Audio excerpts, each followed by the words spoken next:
Off we go!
There she is!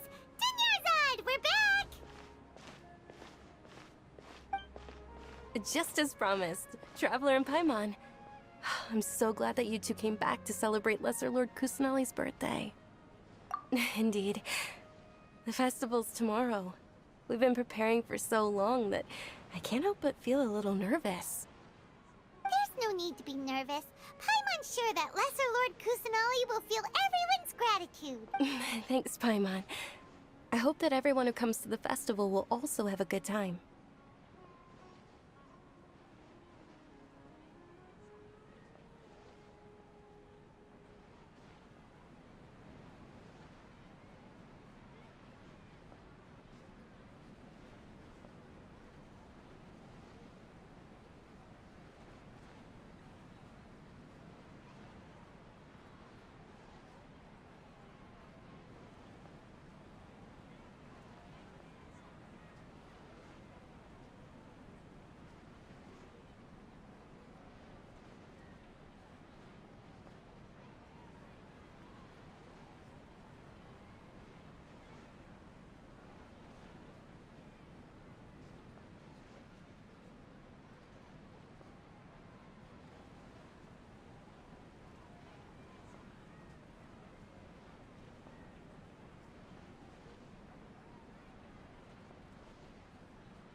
Speaking of which, did you manage to make your way to Port Ormos?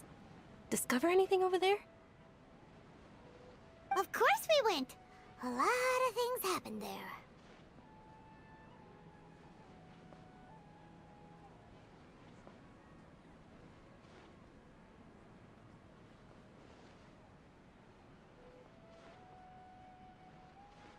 I see. Sounds like you two had another exciting adventure. If there is another chance, I would love to join. My lady, if you went to Port Ormos in your current state, we'd both be in for a lifetime of trouble. Dia! You were eavesdropping! It's called covert protection. Keeping an ear out for what's going on around my employer is part of the job. It's all right, Dia. I merely said I would like to go. I know better than to think my body could handle it. The festival's tomorrow. I've been doing nothing but causing trouble for you. So Dia, please take some time to relax. I'll be fine. Even when you put it that way, it still doesn't feel right. Don't worry, my guardian knight. Okay, fine, but only tonight. Tomorrow's a big day, and many no-good scumbags are gonna try to take advantage of that. Oh, you two must be exhausted from your long journey back to the city. My apologies for not realizing this sooner. I've already prepared a room for you to rest. Please follow me. Whoa, you're so thoughtful. Paimon's so ready.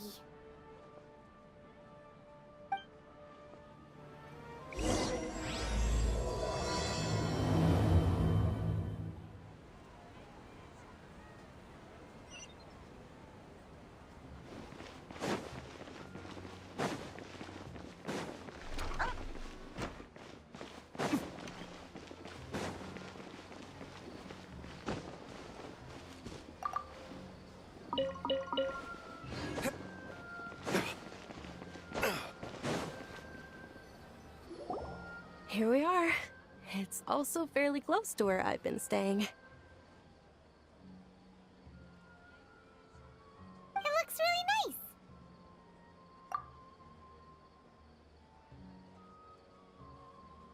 nice. Not at all.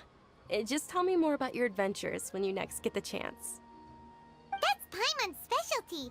Paimon can tell you stories next time. Oh, if you don't mind, how about we all walk around together tomorrow? All of my friends will be working the festival, and Dia is still insisting on her covert protection. Yeah, it'll be pretty hard to relax and enjoy the festival if Dia's constantly hovering over you, right? Then let's meet at the nearby bazaar first thing tomorrow morning. Have a great night. It's a deal. Good night, Dunyarzad. I may be too excited to fall asleep tonight. See you tomorrow. Paimon's starting to really look forward to the Sub-Zero festival too. Will there be lots of yummy food? Oh, no. Thinking about food is just gonna keep Paimon up all night. The earlier we sleep, the better. Let's go inside, traveler.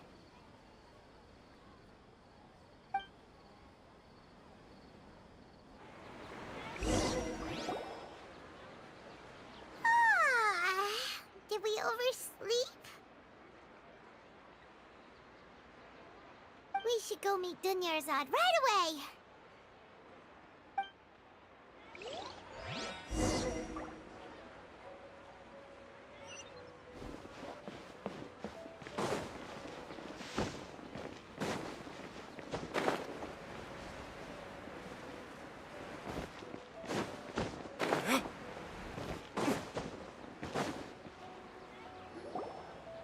Traveler, Paimon, I've been waiting for you two. Good morning, Dunyarzad. We must have overslept a little bit. Not at all. I arrived early. Today is finally here. I must cherish every moment as if it were gold. You've worked so hard for this day. You gotta enjoy it to the fullest. You know it. Oh, it's just that, as expected, I had some trouble falling asleep last night. I'm hoping my body won't be too much of an issue today. Well, shall we? Let's start with the stalls over there. Many vendors came out of the blue to support the event, and they insisted on covering costs themselves. Let's go give them some business. They paid for everything out of pocket? Oh, sounds like they're not in this just for the Mora. They all said that contributing to a lively festival atmosphere is more important than money. Especially since we don't often get to celebrate Lesser Lord Kusanali's birthday. Ooh, they're selling food over that way! Let's go take a look! This is a stall offering foods from the Haftmewa feast. Oh, you could tell straight away. I thought most people nowadays wouldn't know. Mushrooms, flowers, and all kind of fruit? It's all vegetarian stuff. Oh, Paimon's a little disappointed. So, what's the Haftmewa feast you mentioned just now? It's another Sub-Zero's festival tradition. People used to set their tables with 7 different foods. Generally speaking, the most common selections were foods like Rukashava mushrooms, Nilopala lotuses, Sumera roses, Sunsetias, Kapalatas, Hara fruits, and Zaytun peaches. So, the Sub-Zero festival is a vegetarian holiday?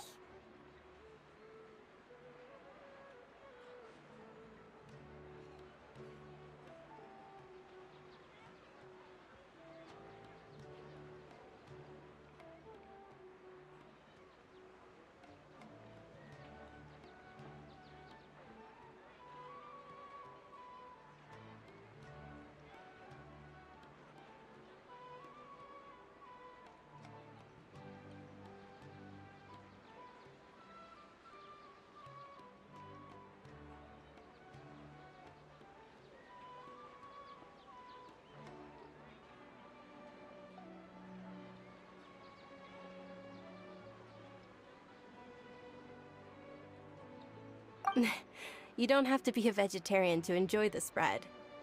We just use the 7 foods to symbolize the 7 virtues of the Dendro Archon.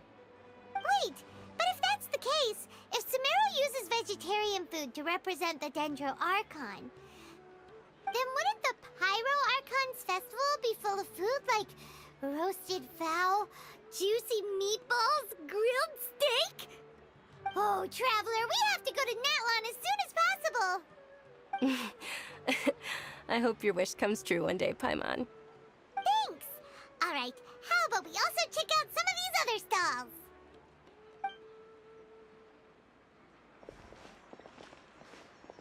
Dear customers, would you like to try your hand at alchemical divination? What's alchemical divination? Those two things sound like they'd be fun to try together. Right? I thought the same when I first heard about it. It is said to be a mysterious craft invented by none other than Lesser Lord Kusanali herself. So, how does it work? It's quite simple. After you give me any 2 alchemical reagents, I'll use them to perform a random transmutation. Sure sounds random. So random that it will probably fail. That is precisely what we need. After the transmutation fails, your one and only diviner here will interpret the remnants. Well, according to Lesser Lord Kusanali, everything is interconnected, and all that occurs can be traced back to fate. You could say this is a pearl of old wisdom. Why does everything sound so much more credible when Dunyarzad says it? Are you guys working together? So that's the true wisdom behind it. This young lady sure knows her stuff. So, how about it? Want to give it a try?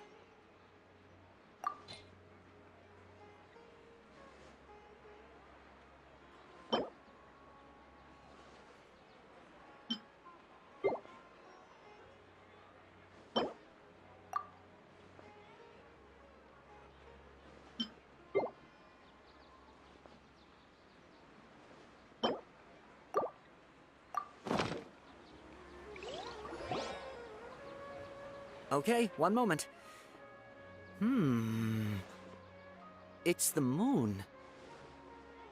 Paimon wants to take a look too. Is it?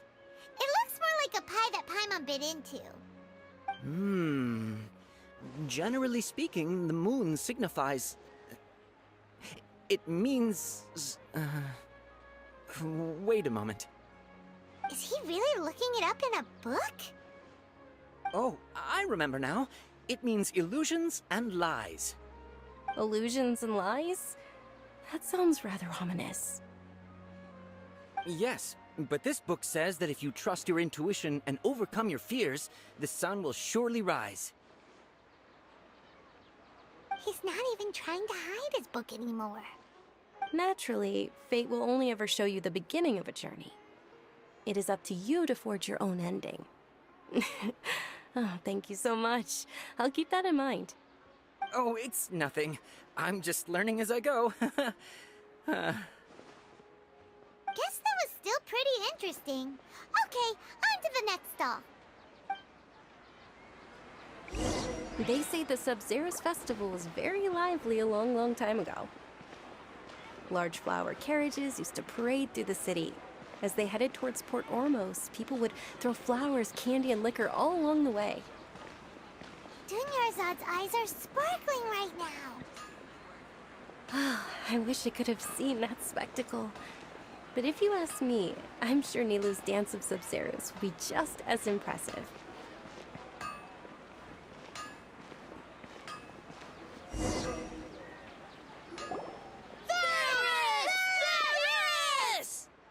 Attention! Soldiers, fall into formation if you want any Yalda candies.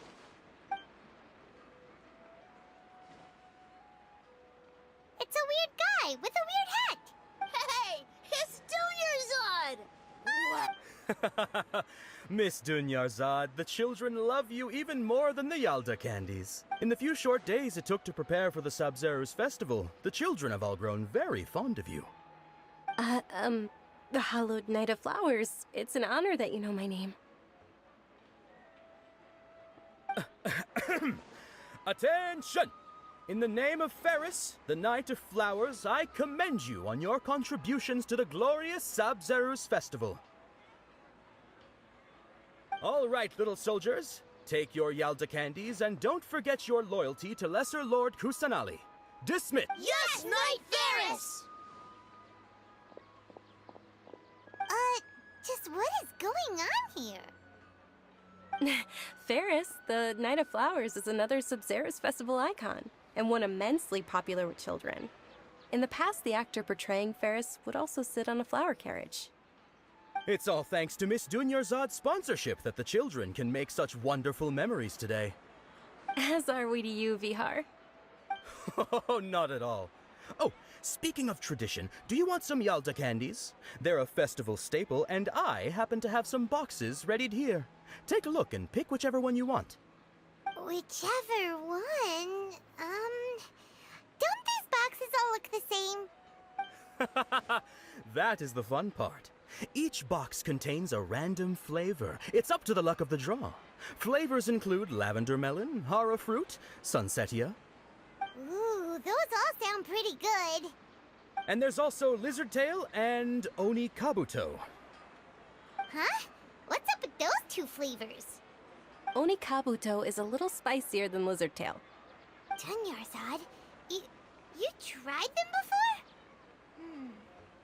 Traveler, help Paimon pick one. Paimon wants the Sunsetia flavor. It's all right. Paimon believes in you. I also believe in your intuition. Great! These boxes of candy are numbered 1 to 5 from left to right. Which one do you want?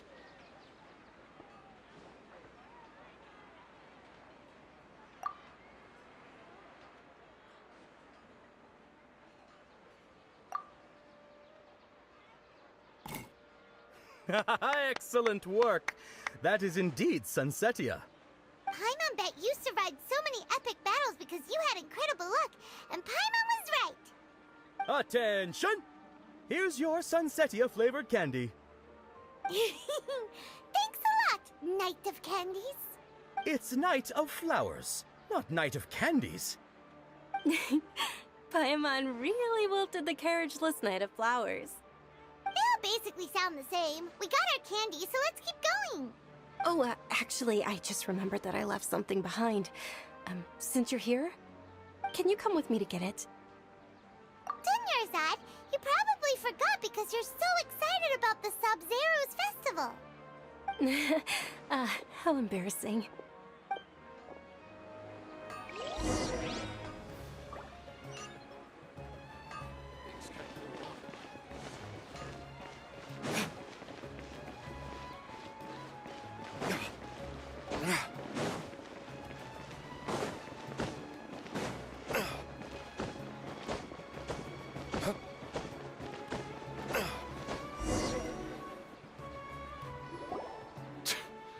too late.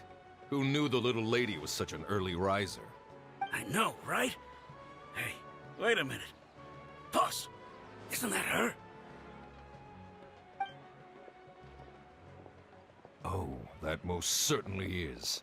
We're in luck. She's walking right into our clutches. Those Eremites don't look like they're up to any good. Who are you? I don't believe the Homayanis hired you. That's right. We haven't received any of their mora, but I wonder how much the Homayanis would shell out to get you back. They're a gang of kidnappers! Traveler, hurry and protect Dunyarzad! Hey, did you scumbags even consider that the Homayanis might have hired a merc that outclasses you? You're Dia.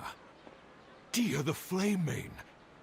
No wonder we mercs haven't heard anything about you for so long. You sold your unruly mane to the highest bidder. Don't speak so disrespectfully. My family started working with her as gratitude for her past kindness to us. Don't worry about it, my lady. Just some friendly banter between mercs. One punch and those rabid dogs will expose themselves for what they really are. Aren't your claws all dull by now? Don't get too cocky! Traveler, take Miss Dunyarzad to a safe location. No, we're gonna stay and help. There's too many of them.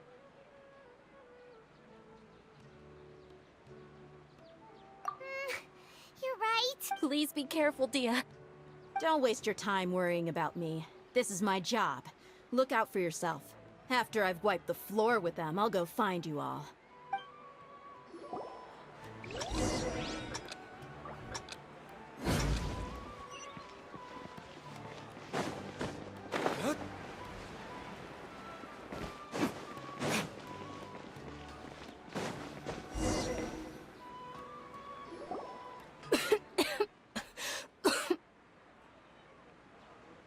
Dunyarzad, are you okay? You look a little pale. Are you in shock? I'm fine. My body always reacts like this whenever I exert myself too much. You sure you're okay? I'll be fine after some rest. I'm more worried about Dia. After all, none of this would have happened if I hadn't insisted on coming out today. Yeah, don't worry.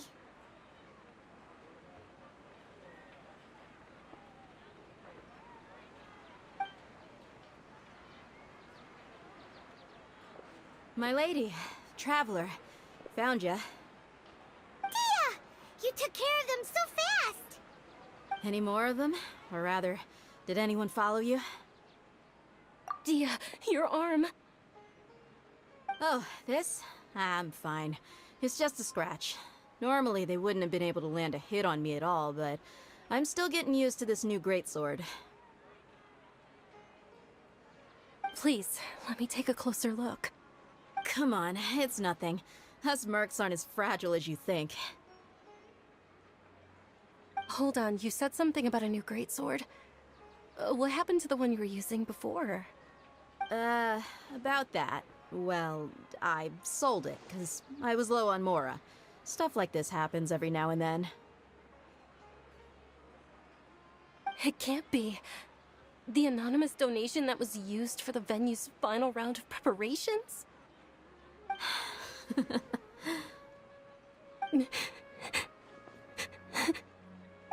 Hey, Miss Dunyarzad, I wasn't trying to make you cry.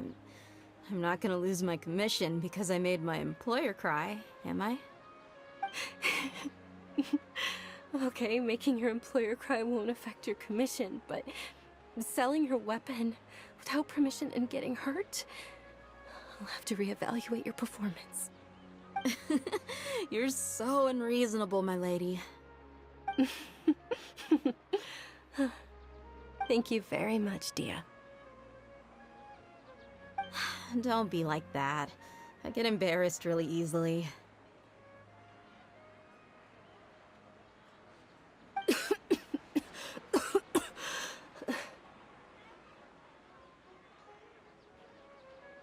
Are you feeling unwell again, Dunyarzad?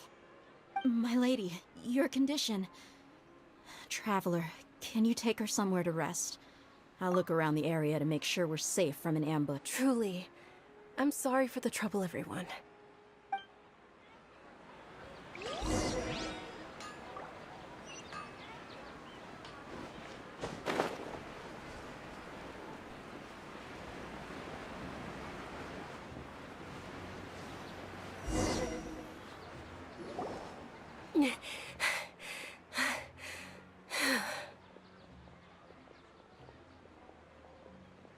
Are you feeling better,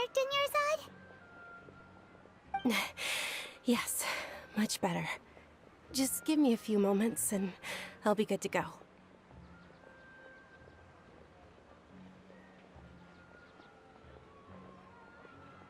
I didn't realize you were concerned about it. I guess I shouldn't continue to keep it a secret. I was actually born with Elazar. It's terminal now. Can't believe it's Elazar. Oh, you've already heard of Elazar. In that case, you probably know about its severity. Sumeru's current medical advancements still haven't been able to find a cure. The disease's progression can only be delayed through environmental therapy. Dunyarzad. There's no need to be sad. I've always lived with Elazar and I came to terms with it a long time ago. Compared to the simple fact that I'm afflicted with this, its effects on my life have been much more painful. I know that my family loves me dearly. They've done all they can to provide the best environment for me so that I can live for that much longer. However, I know I will one day succumb to this. Did you know? Before I ran away from home this time, the world outside of my home didn't even know that I existed. Since I was a child, all I could do was sit on my bed and stare at everything outside of my window. I'm sure my family's worried and disappointed in me for running away, but I just didn't want to have any regrets. I wanted to meet other people. To me, there's nothing more beautiful than being able to meet and speak with others. Not to mention the incredible time spent preparing for the festival.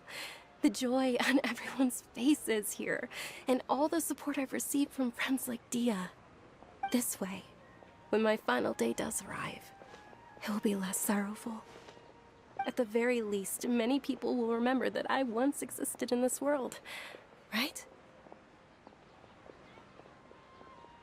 As long as you don't forget Paimon, Paimon also won't forget about you. No, even if you forget Paimon, Paimon will still remember you. Thank you two so much. I apologize for the depressing conversation. This is out of character for me. To be honest, Lesser Lord Kusanali gave me the courage to do all of this. If it weren't for her encouragement, I wouldn't have taken that first step.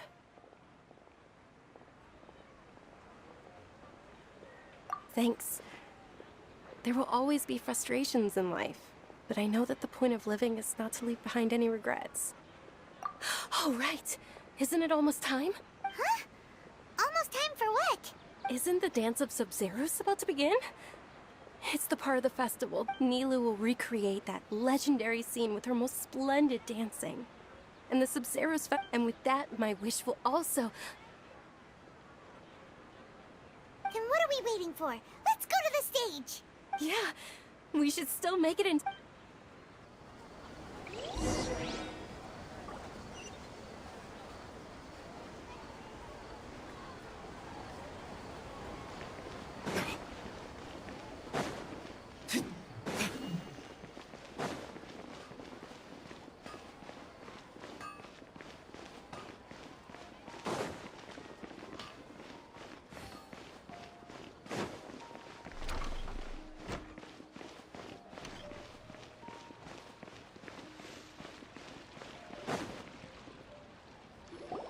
Were you not aware that the law prohibits this type of performance from taking place without prior permission? Over there! Someone's yelling at Neil! I think I just saw the Academia's Grand Sage. Why is he here in person? But the Dance of Sub-Zeros is one of the key parts of the Sub-Zeros Festival. If we can't perform it... The Sub-Zero's festival. The law also prohibits the private hosting of large-scale religious festivals. Only the Academia can host such an event. If you continue to resist, we will have to order an investigation into every single event organizer. The Grand Sage has already granted you much leniency. I advise that you exercise tact. How did things turn out like this?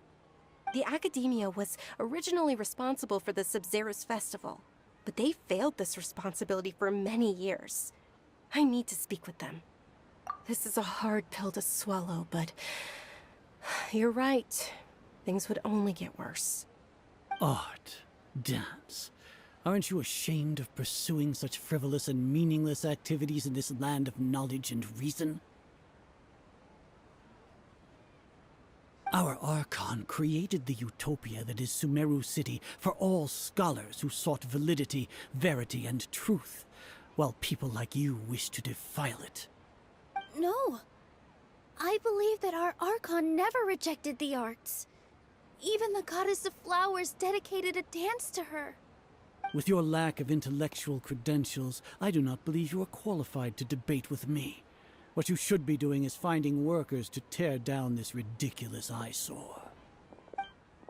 When we return, have the scribe draft an ordinance before the next Nyargarbaha Day that prohibits public art performances. We will announce it to the public later via the Akasha. Understood. I will inform him when I return.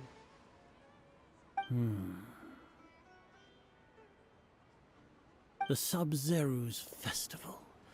Go celebrate the birth of that god to your heart's content. Nilu, are you okay? Oh, Dunyarzad. You all saw that just now? The Grand Sage ordered... Yeah. Let's go somewhere the Academia can't find us and perform there. But how do we let everyone know? And what about the atmosphere on the stage?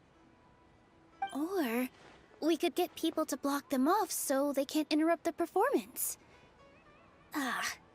No. They just threatened to investigate the organizers. If we were caught... Nilu, it's all right. Don't worry about it. But you've been looking forward to the Dance of Sub-Zero so much. And I know how important this festival is to you. I don't want you to have any regrets. It's okay. Seeing you care this much about my feelings is more than enough. It would be too risky to continue the Sub-Zero's festival at this point. I don't want to get everyone in trouble. If you say so. But you can sneak out for the next Sub-Zero's festival, right? We'll make sure the next one is a smashing success. The next one. Yes. Okay. It's a promise. It will be a smashing success. Paimon can't believe this is how things turned out. Those heartless geezers. It really is okay. There's nothing we can do about it. Still, I'd be lying if I said I had no regrets. I would have loved to see Nilu's dance.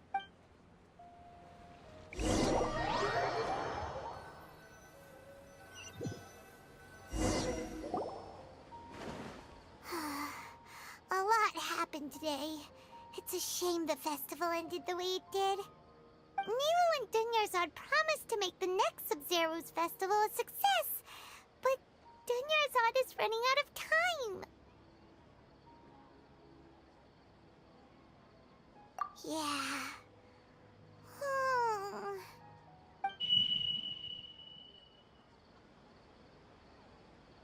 All connections have been secured to construct the most stable framework possible. The project has entered its most critical phase. Power has begun to flow from...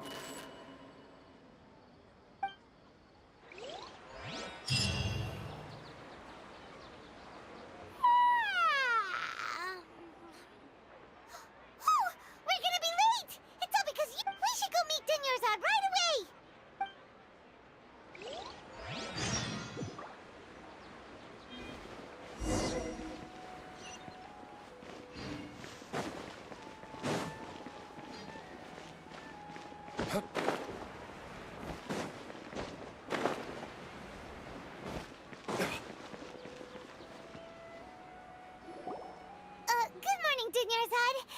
sorry we're late. Not at all. I arrived early. You seem kinda tired. Did you not get enough sleep? I'm doing well. There's no need to worry. Shall we go? Let's start with the stalls over there. Sure! Traveler? Why are you just standing there? Let's get going!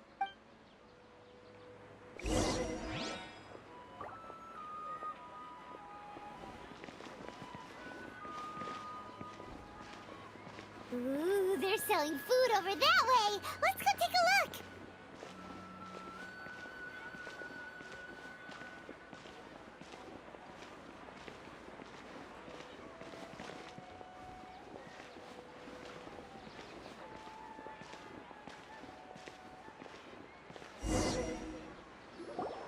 This is a stall offering foods from the Huff. You are quite well informed, miss.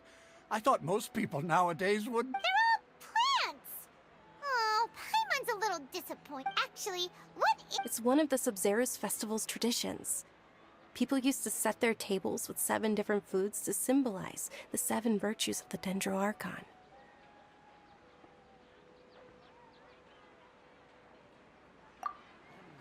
Appear to be in the form of the moon. Really? Paimon thought it looked like some kind of food. The moon signifies... It's escaping me for now. Wait a moment.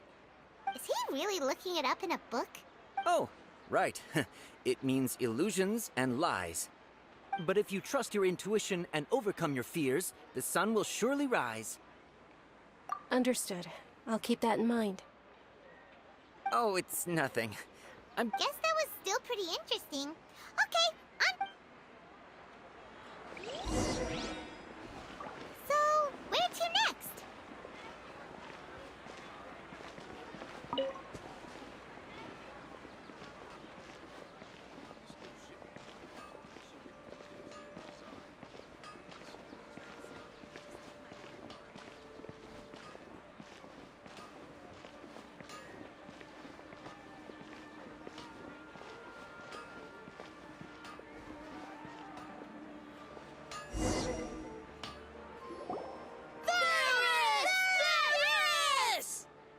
All right, soldiers. Now that you have your Yalda candies, don't forget your loyalty to Lesser Lord Kusanali. Dismissed! Yes, Knight Varys! What's going on? Is this a play? Ferris, the Knight of Flowers, is another Sub-Zerus It's all thanks to Miss... Oh, do you want some Yalda candies? What's to pick?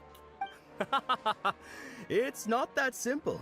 Each box contains a... Ooh, And there's also Lizard Tail and Oni Kabuto. Ugh. Why are those flavors even... Traveler, help Paimon pick one. Great! These boxes of candy are numbered 1 to... Ah, excellently chosen. Number 4 is indeed Sunsetia. Ha-ha! Paimon bet you had incredible luck, and Paimon was right!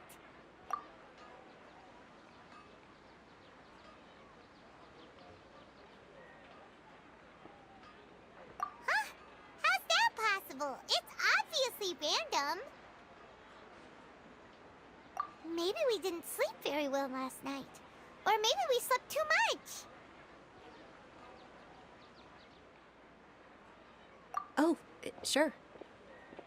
Huh? Where are you going? You're just gonna walk off like that?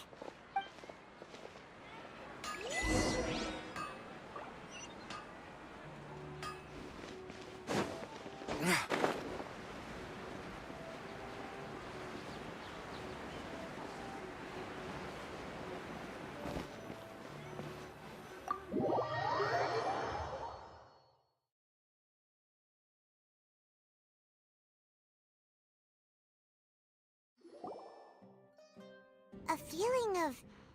Oh, Paimon knows what that is. It's when you feel like you've already experienced whatever is... In that case, Paimon also felt something like that today. But... So, why'd you run here in such a hurry?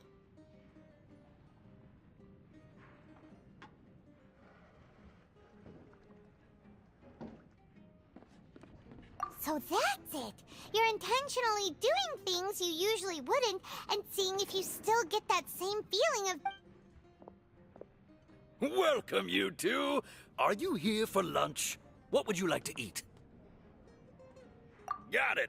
You don't look like you're from these parts, but I gotta say, you've got good taste. I'll give this order to the kitchen. Charcoal-baked Angelina cake? Isn't it that burned thing that didn't look tasty at all? Oh, Paimon understands what you're trying to do now. You'd never normally order something like this.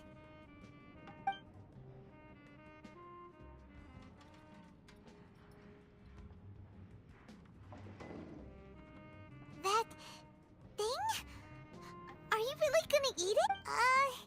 Isn't this going a bit too far?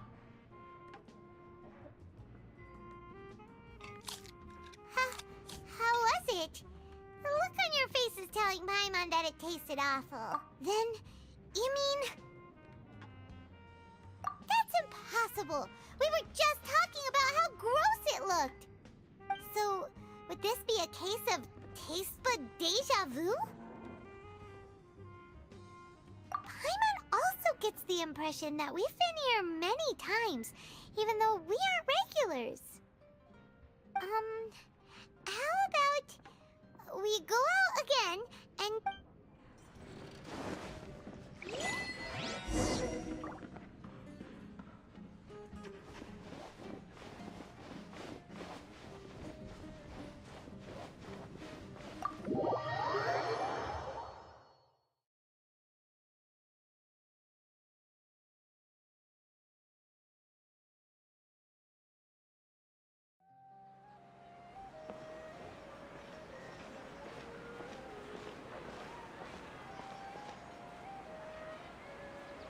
Hey! Dinyarzad is sitting by herself on that bench over there.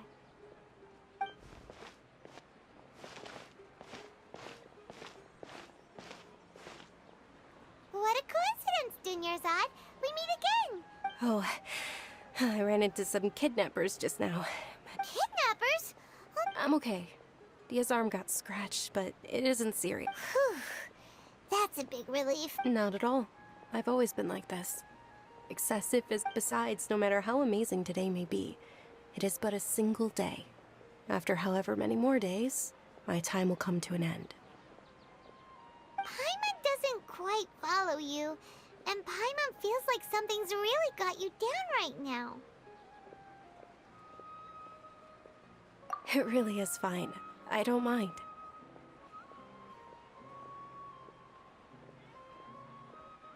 Huh? Did something happen?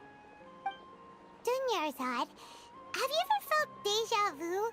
You know, like when you've already experienced something that's happening right now? Deja vu? No. But my days have been the same for years now. Even if I were feeling deja vu, I suppose I would already be used to it. Oh, Paimon sees. Then, is it only the two of us? It's almost time. Huh? Time for what? Nilou's Dance of Sub-Zeros is about to be...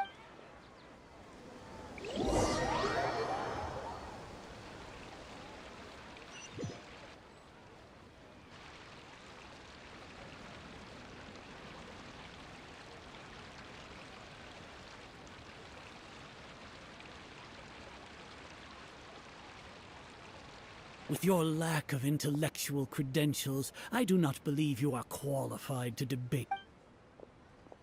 When we return, have the scribe draft an ordinance before the next Nyagarbha Day that prohibits public art performances. Understood. I will inform him when I... The Sub-Zero's festival. Ghost...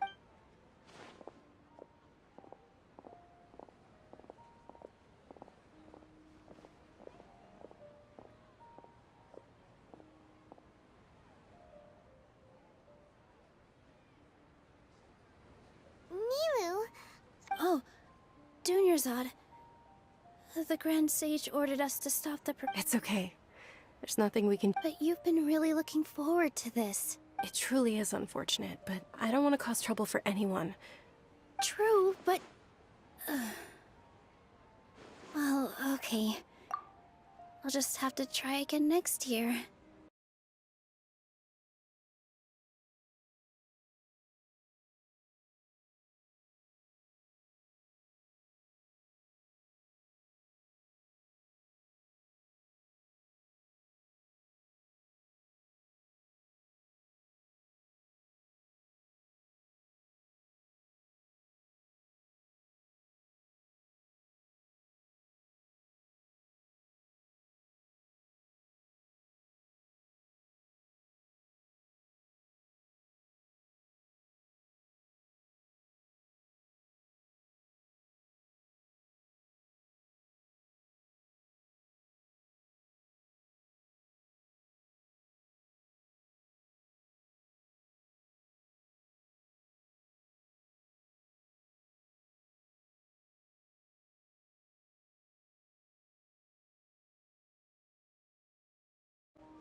With your lack of intellectual credentials, I do not believe you are qualified to debate with me. What you should be doing is finding workers to tear down this ridiculous eyesore. When we return, have the scribe draft an ordinance before the next Nyagarbaha Day that prohibits public art performances. We will publicly announce it later through the Akasha. Understood. I will inform him when I return.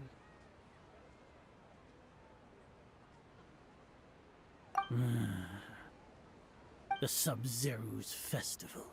Go celebrate the birth of that god to your heart's content.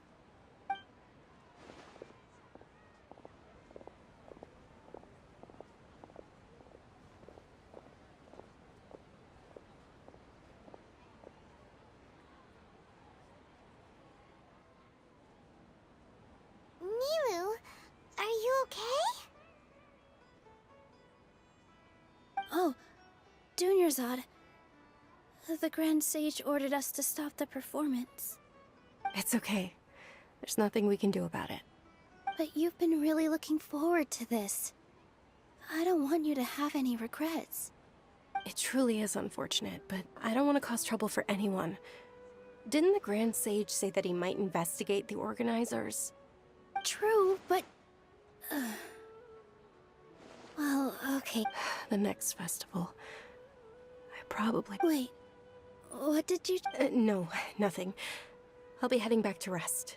Thank you for your help. Paimon can't believe what those heartless geezers did!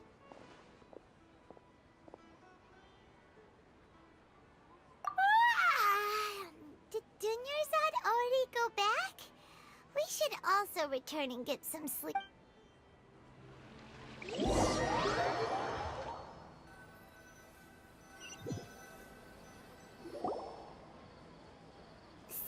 in the end, you still couldn't figure out what that deja vu feel. Maybe it really was because of exhaustion.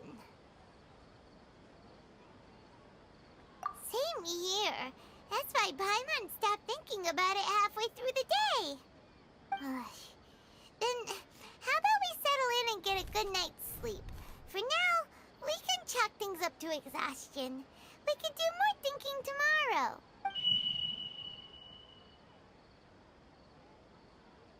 Observing a modest drop in the output of Jnana energy, but values still remain within normal parameters. Continue to monitor for variances in the data and find the cause as soon as possible.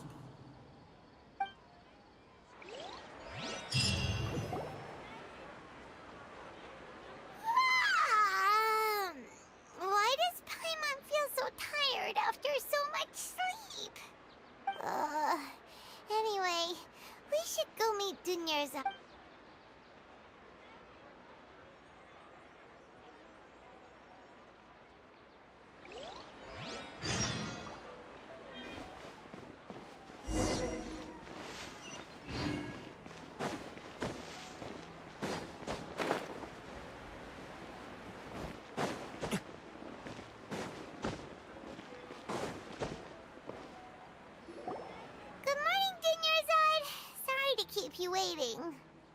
Not at all.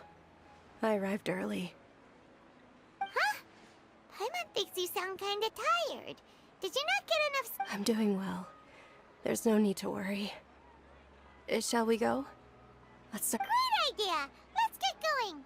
Traveler? Hey.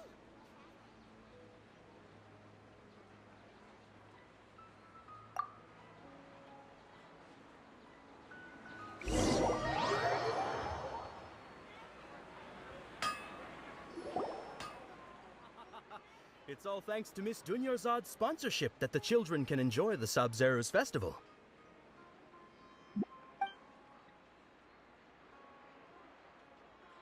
Oh, are you interested in Yalda candies? I have some boxes of candy here. Pick whichever one you want. Not much of a choice. It's not that simple.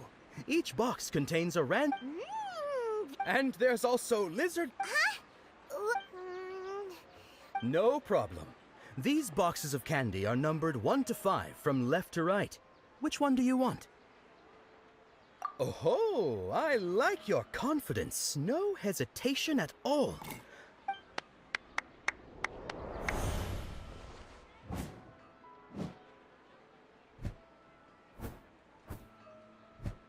Paimon knew he always had incredible luck. Paimon's not really interested.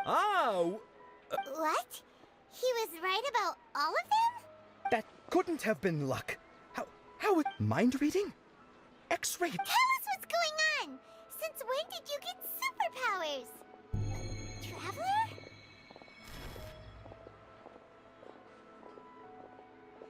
Hey, where are you? What's going on? Did you see something? Us leaving Dunyarzad without letting her know is kinda rude, you know.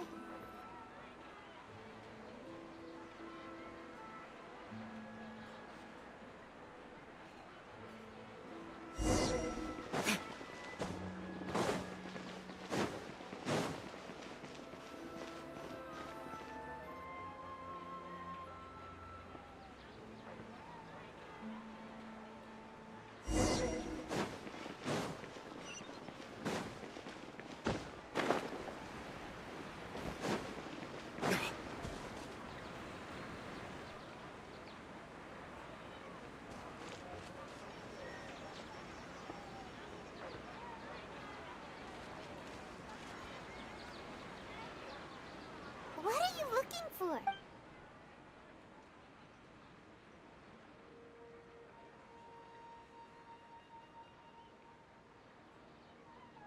Traveler?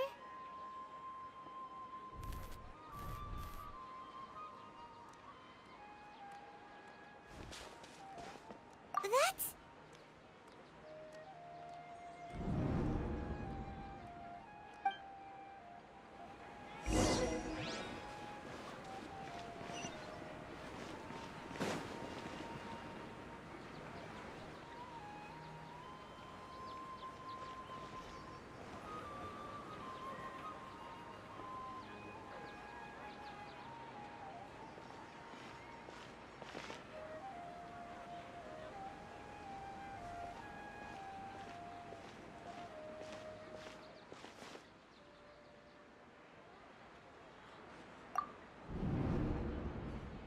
Look! That's... Isn't that Dunyarzad?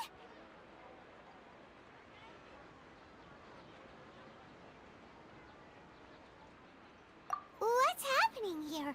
Why are there 2 Dunyarzads? You already know that this isn't your first Sub-Zero's festival, don't you?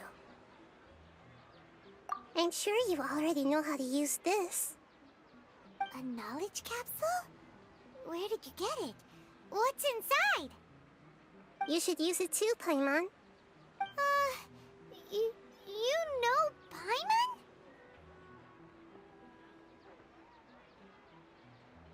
Well, this seems kinda sketchy, but Paimon feels like this is what we should do.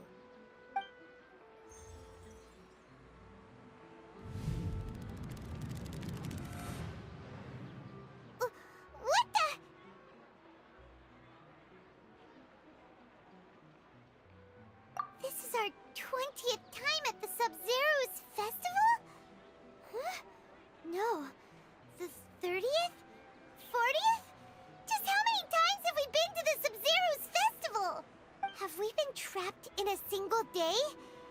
If it weren't for you, we wouldn't have even realized. What the heck was inside that knowledge capsule? Your memories are still scrambled? Try your best to remember.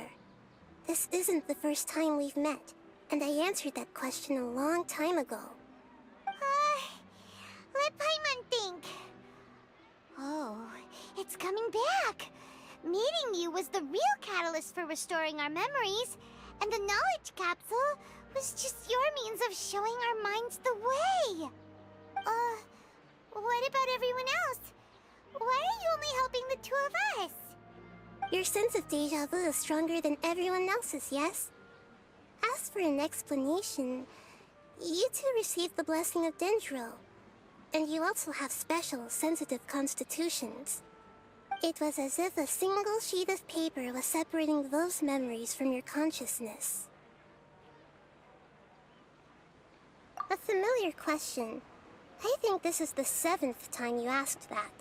As you can see, she isn't doing well. You probably sensed it too. The Dunyarzad you were just with is different from the first Dunyarzad you met. That first Dunyarzad is in front of you right now, and she doesn't have a lot of time left.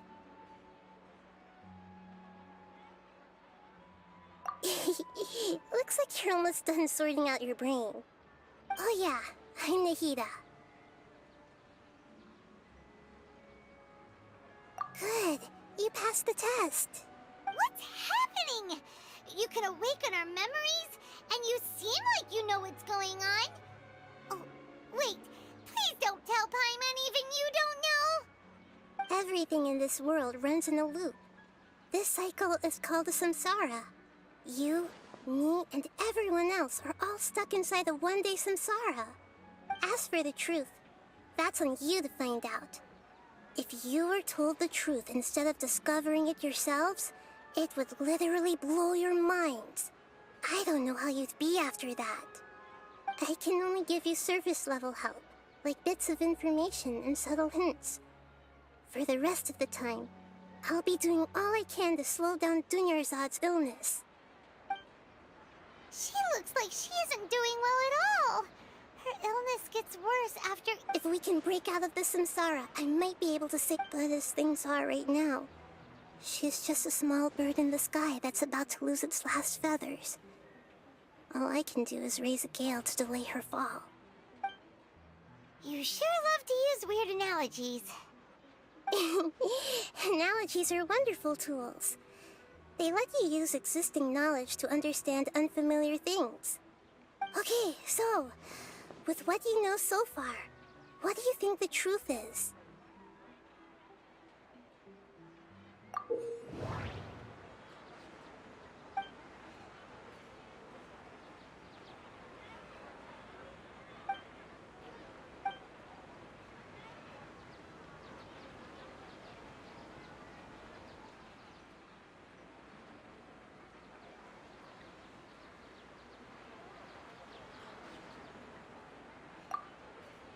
The moon, illusions, and lies.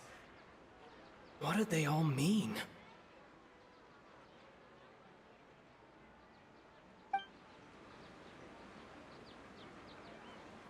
The moon, illusions. That doesn't sound right. I need to carefully think things through. The moon, illusion. What's happening right now seems to have happened before. This feeling has been getting stronger and stronger. My mind feels exhausted, even though I haven't done too much thinking. What is going on? The Grand Sage said, "Go celebrate the birth of that god to your heart's content." Did he mean something more? We've already experienced the Sub-Zerus festival many times, and the day of the festival seems to be in a perpetual samsara.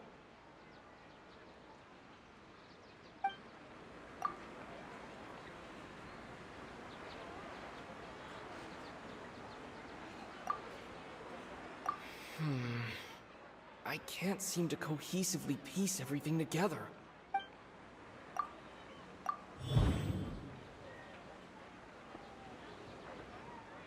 That should be it. The flow of time is endlessly cycling within one single day.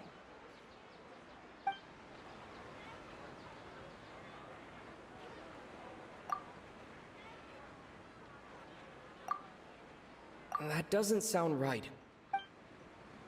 The Grand Sage said, "Go." What's happening right now seems to have happened before. My mind feels exhausted. We've already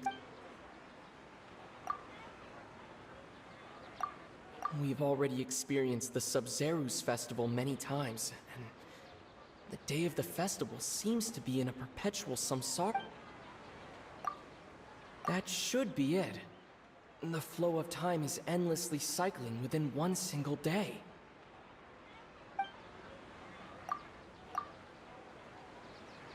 The moon, illusions, and lies. The moon, that doesn't sound right. The Grand Sage... We've already... A time loop. You've given similarly wrong answers in the past. Still the wrong answer? Paimon thought that made a lot of sense. A simple time loop can't explain some of the phenomena. You two are still missing a lot of information. The Sub-Zeru's festival is happening every day, but that doesn't mean we can waste an infinite amount of them. Hurry and find the truth before...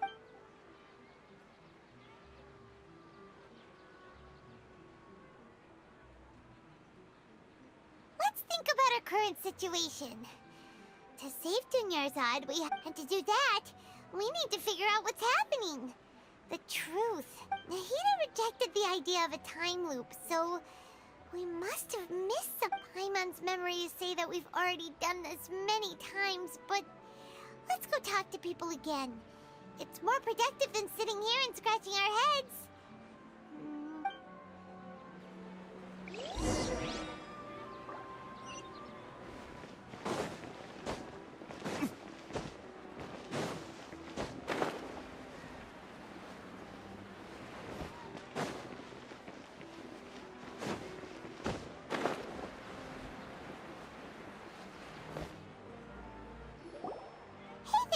Hey, it's you guys again.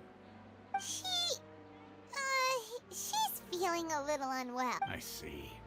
Did you come back to buy something? I guarantee the freshness of my products. I harvested them from the forest just yet. Huh? What brought this about? I hurried back from the forest yesterday, and I'm selling produce here today. I haven't felt anything strange. To put it another way, if you really think about it, was yesterday truly yesterday?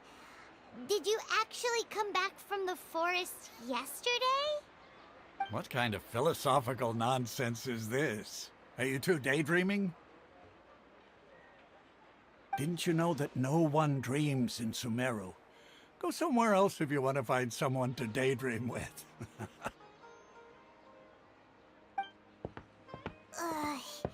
He actually has a point. Is this a dream? Is everyone dreaming?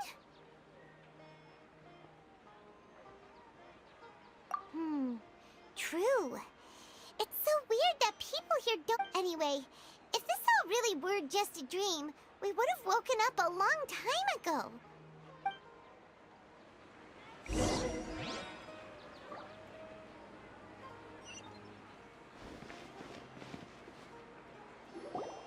Oh, it's you two.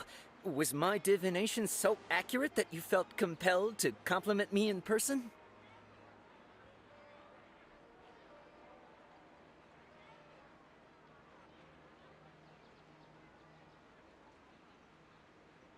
Ooh, I knew it! I told you, the god's divination is highly accurate. You just hadn't fully understood its significance yet. You're really excited. excited about this, huh? That's exactly why we came back. Help us better understand it. Help you better understand it? Well, that isn't exactly what I excel at. So, you're admitting that you don't have a clue? Anyway, what kind of situation did you get into?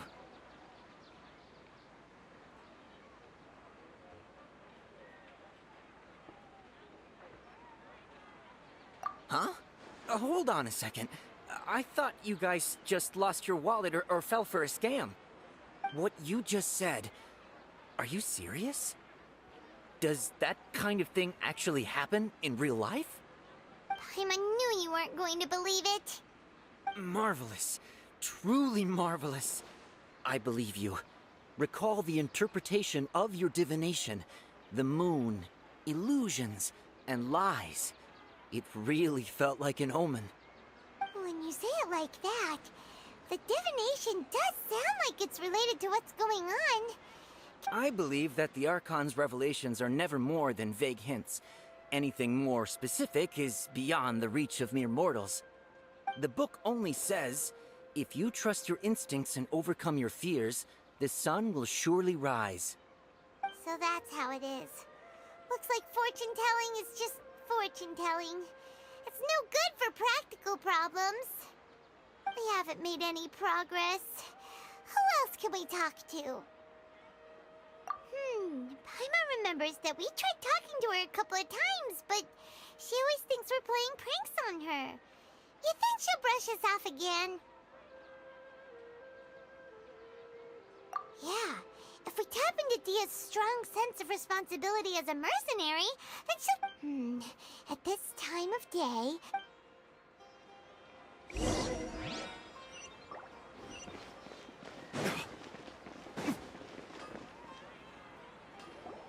I'm fine, Perfect timing! Paimon, Traveler, you came at just the right time. Listen, there was a dangerous Huh? You saw? Then why didn't you jump in earlier? If someone was protecting Miss Dunyarzad, I could've went all out. Anyway, can you do something for me? You want the Traveler to take Dunyarzad somewhere to rest up while you check to see if there's still any kidnappers around. Did Paimon get that right? How did you know what I was going to say? We need to say something convincing.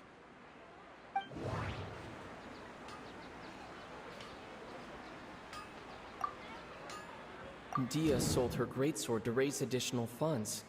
And then she was injured because she wasn't used to her new weapon. Tell her, Traveler!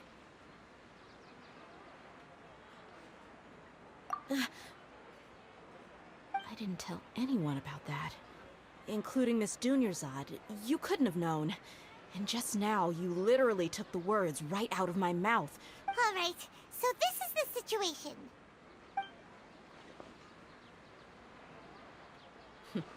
It's kinda hard to believe what you just told me. First, let me make something clear. Most of us desert dwellers might not be the scholarly type, but we do have basic common sense.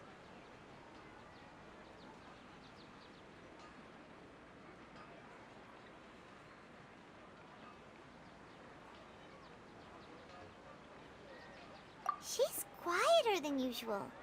Uninterested in anything and... Yeah, she isn't the same as before, but her parents said that this is how she was like at first. Huh? At first? I don't quite understand what you're all talking about. I'll go rest on the bench over there. My lady, are you angry?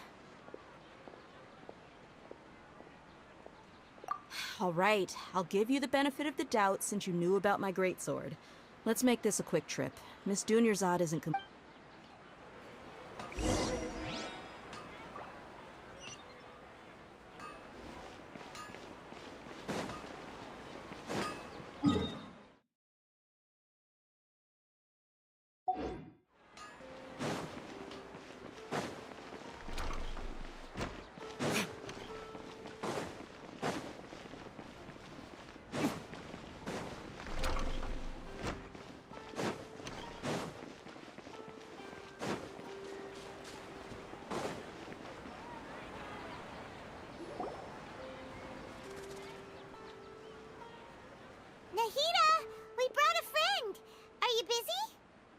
thought I told you that it won't help to bring anyone here.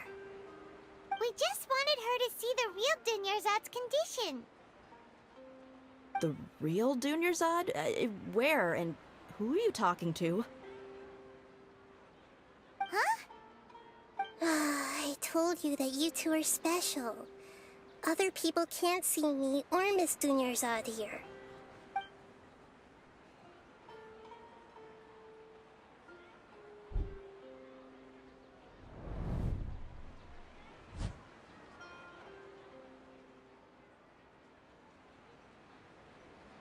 Hold on. Over there. Is that?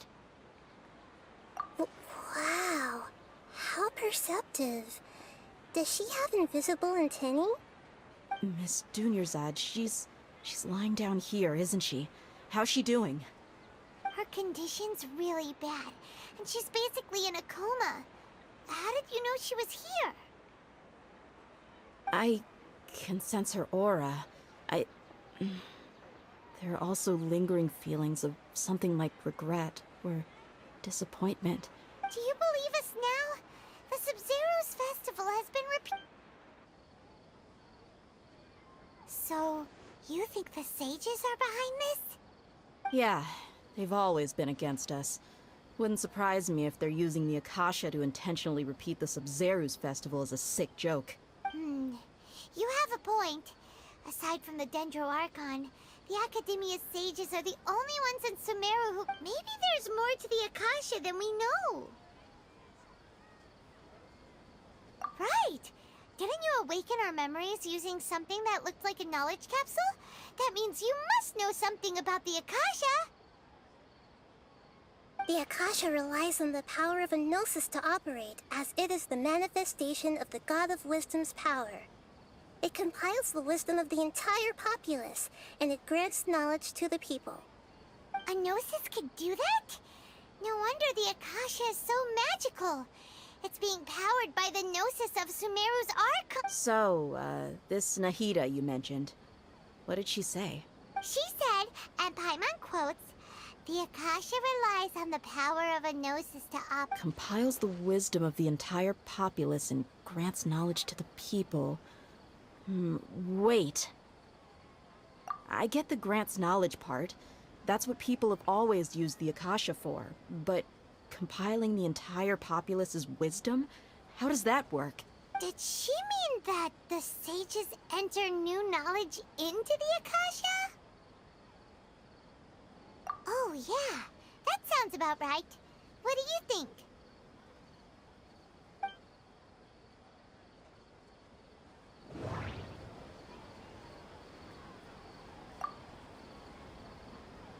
Okay, Nahida said the Akasha relies on the power of a Gnosis to operate, as it is the manifestation of the God of Wisdom's power. It compiles the wisdom of the entire populace, and it grants knowledge to the people. People in Sumeru don't dream. What a strange phenomenon. That doesn't sound right. I need to carefully think. That doesn't sound right. My mind feels exhausted, even though I haven't done too much thinking. You mean the Akasha is causing our mental fatigue? Huh. Now that I think about it, my head's been When the desert dwellers set off on their quest for knowledge, a sage once said, knowledge always comes at a price. Compiling the entire country's knowledge. You think the Akasha pulled a 180 and is extracting information from us? Who knows? The Akasha can put knowledge into our heads, so who's to say that it can't also poke around in there? We don't know any specifics. What's the point of doing something like that? Just think about it. If you could combine the knowledge of every single person in Sumeru, then you can basically turn Sumeru City into a single massive brain. This hive mind could make breakthroughs in problems that even the smartest geniuses can't crack. An excellent deduction. And the analogy comparing Sumeru City to a massive brain? I love it. In that case, We should take off our Akasha terminals right away. Maybe that'll solve this problem. Yeah, I was only wearing this for show in the first place. Didn't expect the sages to cook up such a conspiracy. Mark my words, when this is over, I'm getting evidence and exposing this whole thing to the public. How does everyone feel? Huh? What is it?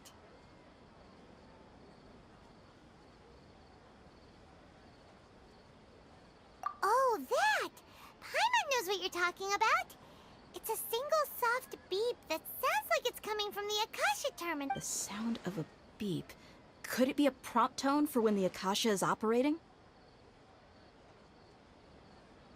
That's probably an important clue. We weren't using our terminals, but we heard a beep anyway.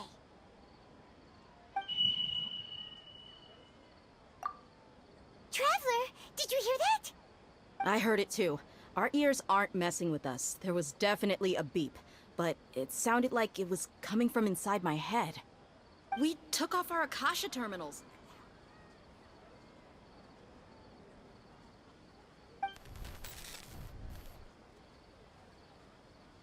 Phase runtime has exceeded its expected length. At this rate, there may be casualties. But we cannot lose all of our progress.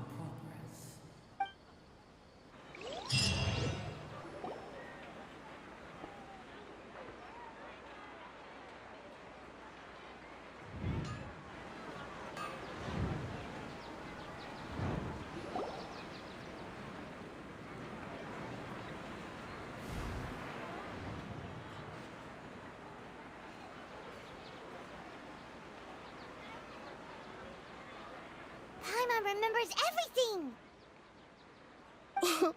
Good. You adapted quickly this time. We definitely took off our Akasha terminals last night, but we still heard that beep. Why is that?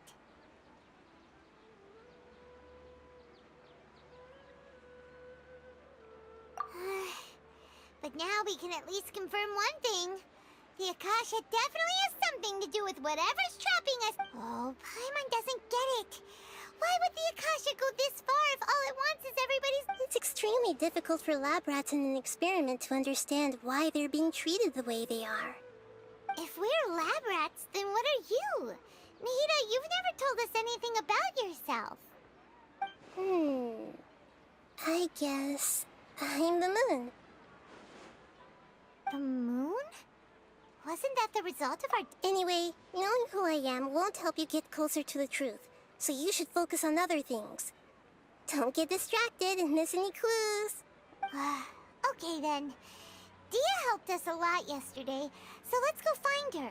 If Paimon's reading the time correctly, those kidnappers should be showing up...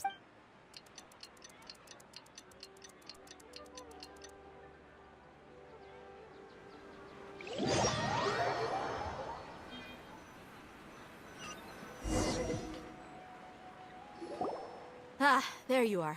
I've already taken care of those kidnappers. My lady, did you get hurt? Dia? What's wrong? Why are you both gawking at me like that? You didn't get hurt this time. Huh? What do you mean this time? Why are you so surprised that I managed to get out unscathed? Those kids were amateurs.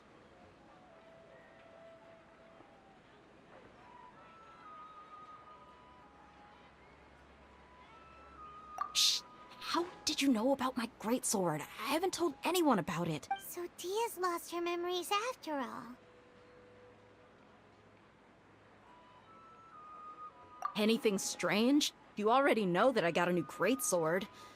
If I had to say something, it's weird how such a new weapon could feel so familiar. It's as if I've already used it to fight a countless number of battles. You're saying that although you don't remember using it, your body feels like it does? That's right. Both mercenaries and warriors heavily rely on muscle memory. Only knowing the theory of battle won't get you anywhere. Traveler, what do you think? Yeah, Paimon's feeling really hopeful. Oh, you're right! Earlier in the Samsara,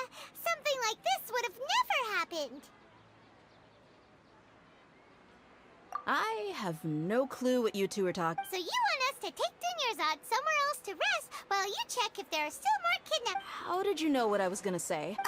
Forget it. Go and do your thing.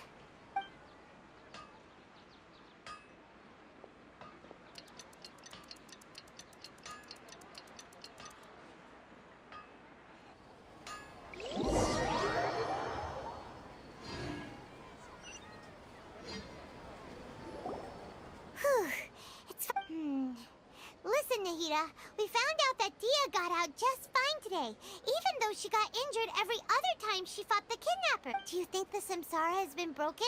Have we saved Dunyarzad? Really? Good job on all that progress. Get some good sleep tonight. Hey, what kind of an answer is that? Tomorrow will come. Everyone assumes this is common knowledge, but the only way you can know that for sure is if you experience tomorrow. How many todays has it been? Is it possible that today will be followed by yesterday? Does tomorrow truly exist as anything beyond a made-up concept?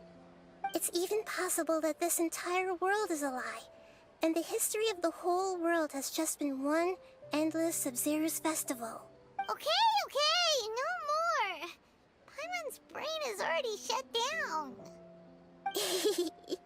That's why it makes no sense to waste your energy thinking about things you will learn tomorrow. Get some good rest. You know, use the bathroom and flush your anxiety dookie away. Huh? Hold on, what did you just say? Huh? People always say they feel a sense of relief after they take a duk-duk. That's why I suggested you could try that. Is that so strange? It's so strange and so against common sense that Paimon's at a loss for words. You were sounding kind of smart just a minute ago. Yeah. Even though it's happy and lively at the Sub-Zero's festival every day, it feels like it's been a long time since we've really gotten to relax.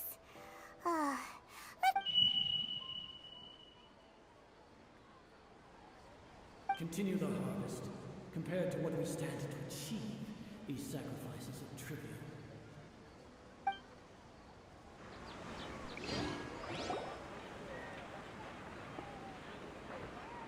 We're still in the same day. Nahida, you already knew last night that we didn't break out of the Samsara? Would there have been a point?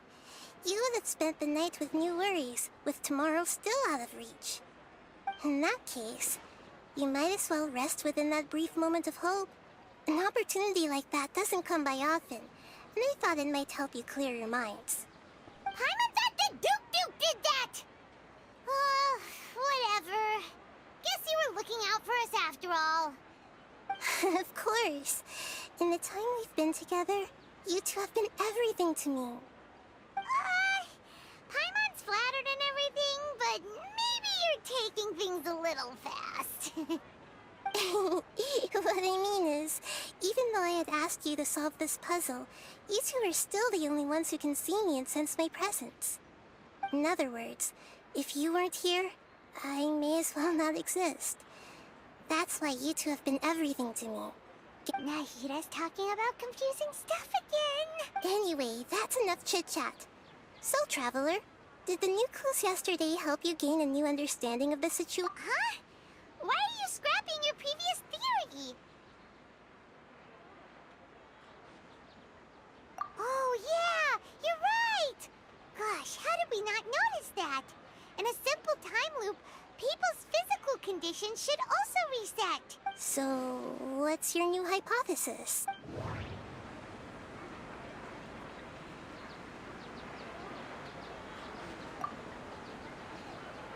The beep is a prompt tone for Akasha operations. We still hear it every night, even though we removed our Akasha terminals. Okay, Nahida said the Akasha relies on the power of a gnosis to operate, as it is the manifestation of the God of Wisdom's power. It compiles the wisdom of the entire populace, and it grants knowledge to the people. The moon, illusions, and lies. What do they all mean? Mercenaries rely heavily on muscle memory, and Dia was able to use her experiences to avoid injury in later samsara cycles.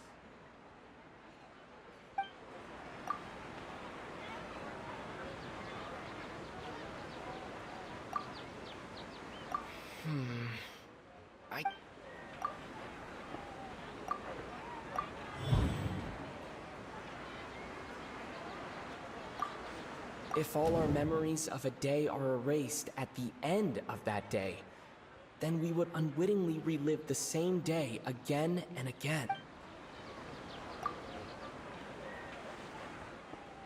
Oh,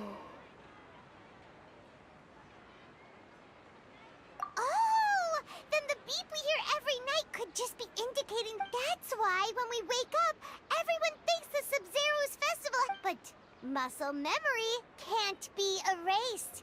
That's why Dia has been getting better at... A brilliant deduction. Nahida, tell us if we're right or wrong. To put it simply, it's as if you've mistaken a pyro crystal fly for a firefly in the night. You lost sight of its true nature because you focused too much on your perception that it glows. That isn't simple at all! Why don't you go talk to Miss Dia again? You might learn something. Right!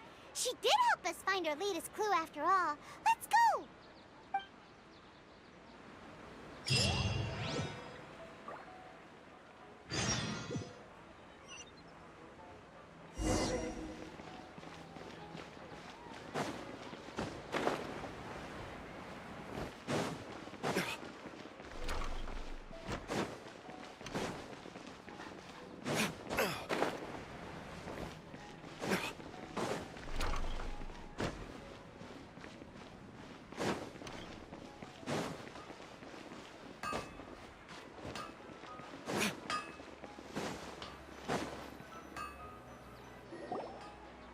There you are.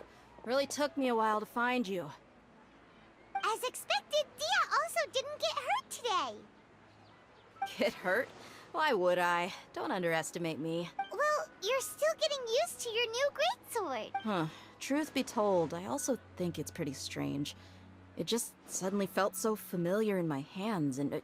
wait a second! How did you know I got a new greatsword to begin with? I didn't tell anyone about it. Traveler, could you explain the situation to her today? Paimon's gotten a little sick of doing it. Oh, that works.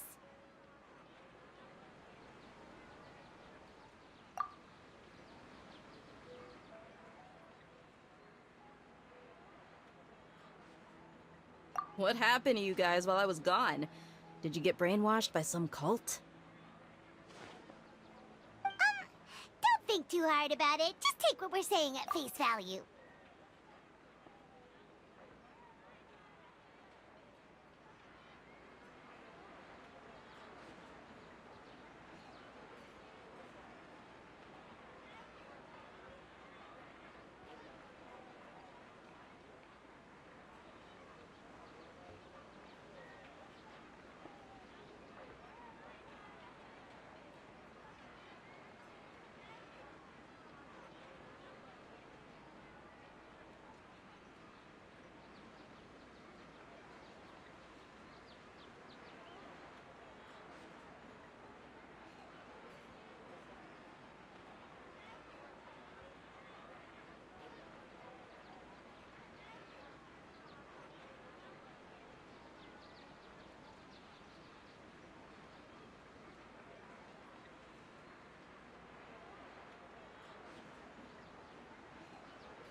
Alright then, let me get this straight.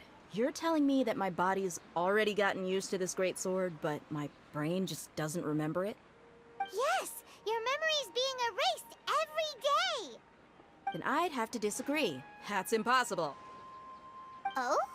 Why do you think that? If we've actually been reliving the Sub-Zero's festival day after day, then what happened to the things we used, the money we spent, the food we ate? Common sense says my wallet should have emptied itself a long time ago. There's no way I wouldn't have noticed that.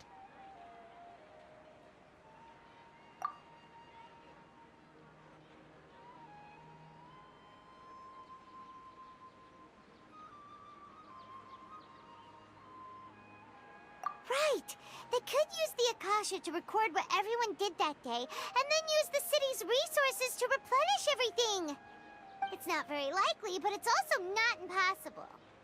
No, it is impossible. I've got proof. You have proof? Where? You two are surprisingly serious about this nonsensical discussion. Fine, I'll play along for a little longer. Come with me, Miss Dunyarzad. Please come along as well. I still can't guarantee that this area is safe.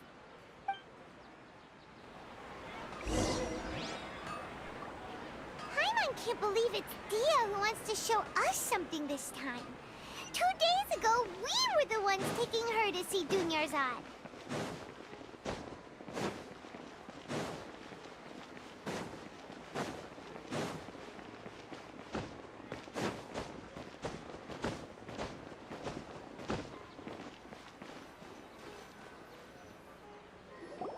This is it. Huh? This is a wooden training dummy. What about it? See those marks on the dummy? Those are the result of several days' worth of practice. Let's say the sages didn't replace it every day. Shouldn't it be hacked to pieces by now? That's true, but what if they did? Then the sages would have had to reproduce every mark I left during previous training sessions. I'm a professional fighter. My martial school has always emphasized the importance of refined control. The force, angle, and entry point of each strike is calculated and deliberate. That's why I remember every mark on the dummy, as well as my state of mind as I made each strike. It's just as they say, each swordsman has their own unique style, and even the same swordsman can't make the same cut twice. It would be impossible to copy these marks. Is it really impossible? What if they used some fancy machine to carve every single mark? People often say that a camera's photo can never replace an artist's painting because the former has no spirit to it. The same thing applies here. At a mere glance, I can differentiate carved marks from the results of combat training. Whew, I hope that cleared things up for you. Hey, is this that new brain-exercise game that's been super popular with the scholars lately? It's surprisingly fun. Anyway, it's getting late. I should escort Miss Dunyarzad to Nilu's stage. See you later. Well, back to square one. But at least we've reached some other conclusion. Yep, that's true. So, can we think of strange? Paimon feels like everything's been strange lately. Huh? Leaving the city? You're right! It's really strange how we never thought of such a simple solution! Many things should become clear if we can confirm the flow of time outside of the city. Paimon can't believe it! Did we miss this because we're tunnel visioning too? How about we go back and ask Nahida? Maybe we've forgotten something about leaving...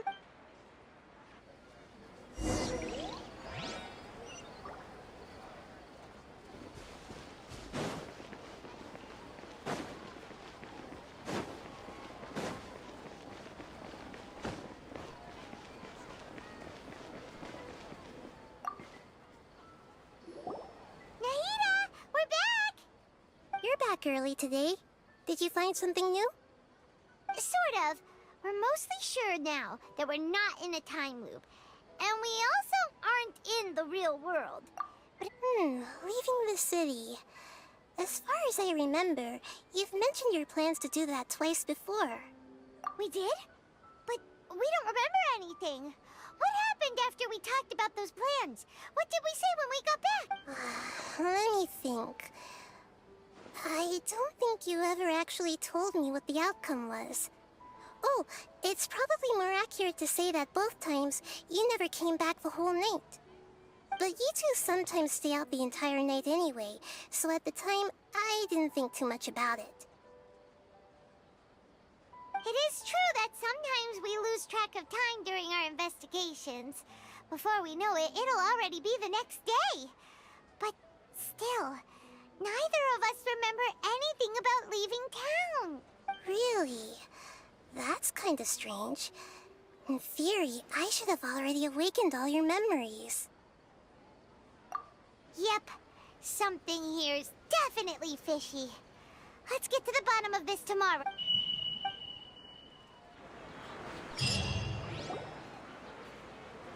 Our memories are back! About that... Well, where should Paimon begin? Traveler, aside from your memories that were just restored, I have another message for you.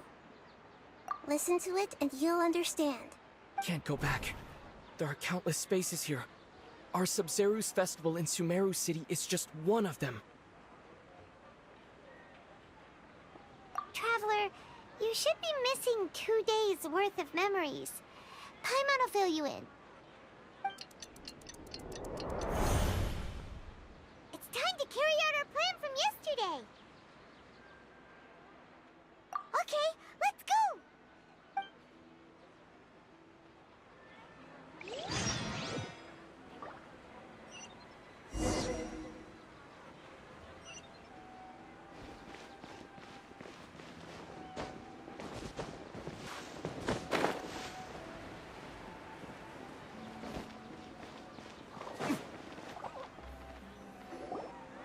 Why can't we leave the city?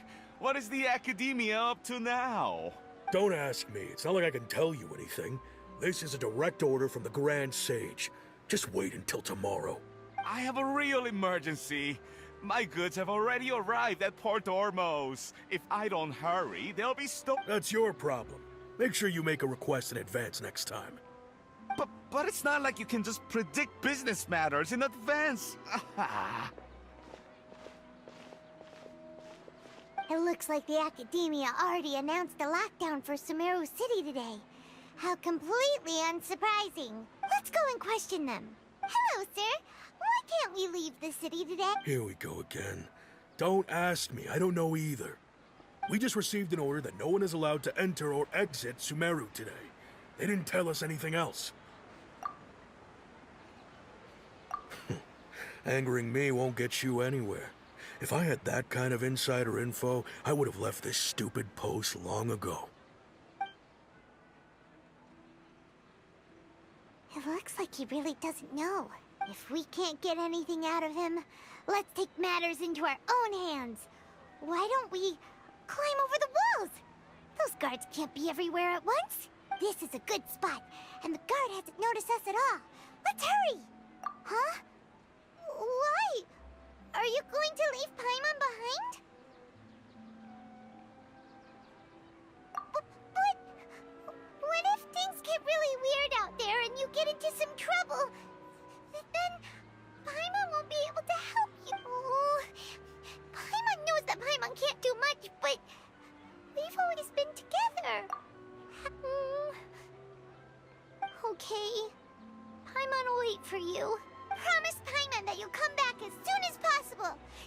And please, be careful.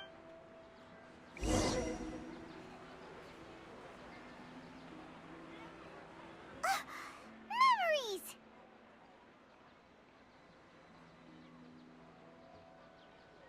Traveler!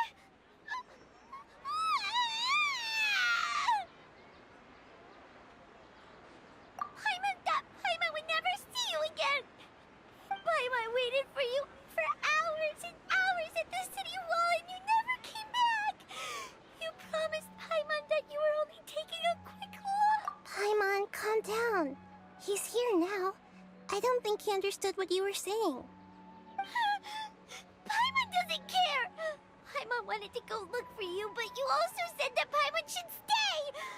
Paimon was so worried and so scared the entire day!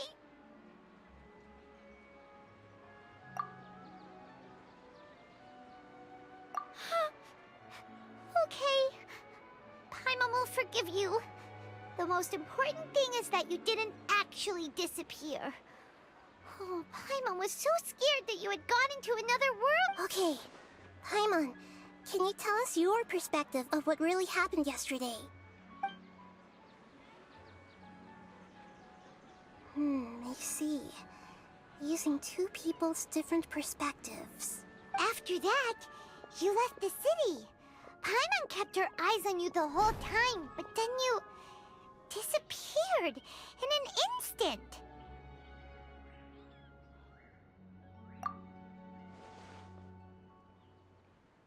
No way! Paimon was watching you with the fullest attention. What's your perspective, Traveler? You sure you don't have any memory of this? I guess that explains everything. You also lost your memories the last 2 times you tried to leave the city. Those days' memories can't be awoken. So, if we leave the city, our memories will be completely erased?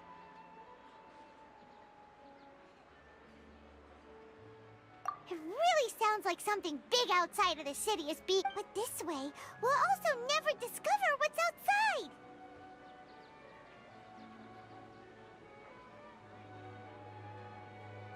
Something like a message? But how can we send it back? Don't look at me like that. I'm not used to being stared at. Well... Okay. You want something that can pass on messages, right?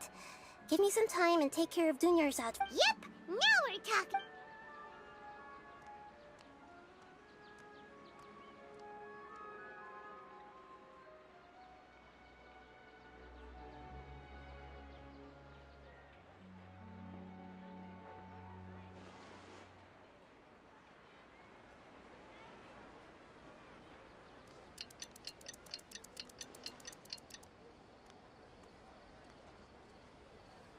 I'm done. Here you go. What? Isn't this just an Akasha terminal? I made some little changes. Akasha terminals are already capable of sending messages. I just tweaked it so that it can connect to any node. To make something like this? Nahida, you really know the Akasha like the back of your hand. Anyway, we can use... Yep. I'll help you save the messages. It should be pretty easy to use. I just can't guarantee the user's status and signal coverage when they're outside the city. We'll never know until we try. At least, let's go then. Let's expose those sages. All right. Paimon isn't as worried about being separated since it happened once yesterday. Okay, see you tomorrow, Traveler. That covers everything that's happened so far. Yes, although the signal was choppy and had some interference, we still managed to receive 2 messages from you when you were outside. Okay, now that you understand what's going on, let's hear the messages to...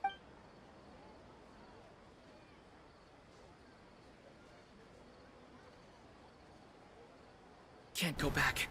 There are countless spaces here. Our Sub-Zeru's festival in Sumeru City is just one of them. I've entered another space. Before me are flowing sandstone and howling fish. Impossible and surreal sights. All these spaces are empty except for the occasional ones that contain mute puppets rather than people. I can't sense any human presence.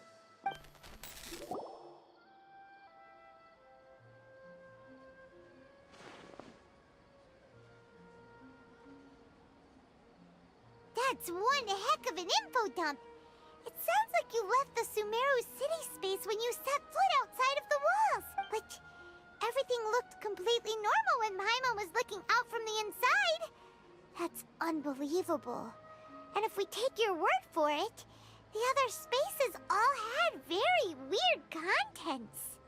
There's another part here. I only received it last night. These spaces have been disappearing one after the other, absorbed by something like a sun in the sky. And now, even the final space has also disappeared. Behind me, a lot of spaces just appeared again from thin air. I get it now.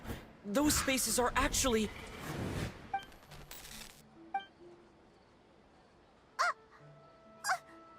Why did the message end right there? What did the Traveler want to say? What are those spaces? Probably because yesterday just happened to end at that moment. Oh, right. Paimon did hear a beep from the Akasha. Did it come from here or from the message? The message. It should have come from the Traveler's Akasha terminal. After the beep, Traveler said even the final spaces also disappeared. Traveler, what do you think that final space could have been?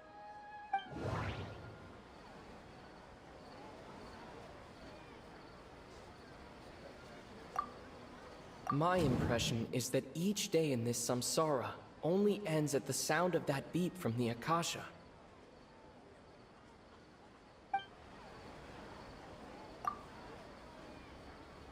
Oh, so that's what it is!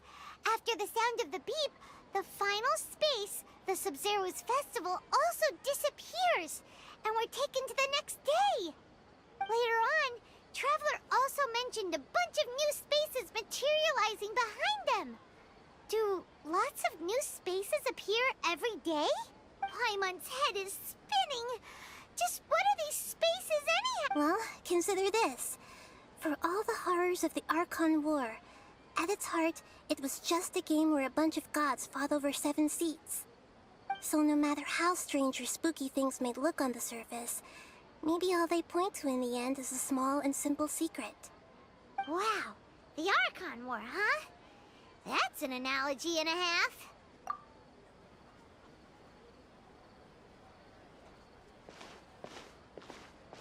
Hey, where are you going?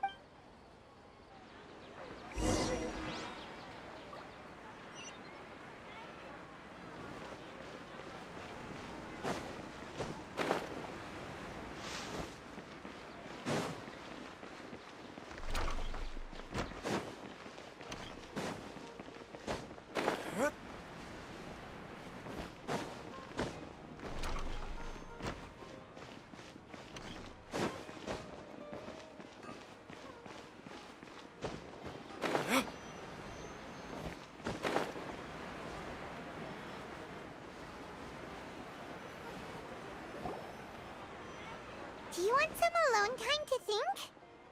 Alright then, Paimon won't disturb you.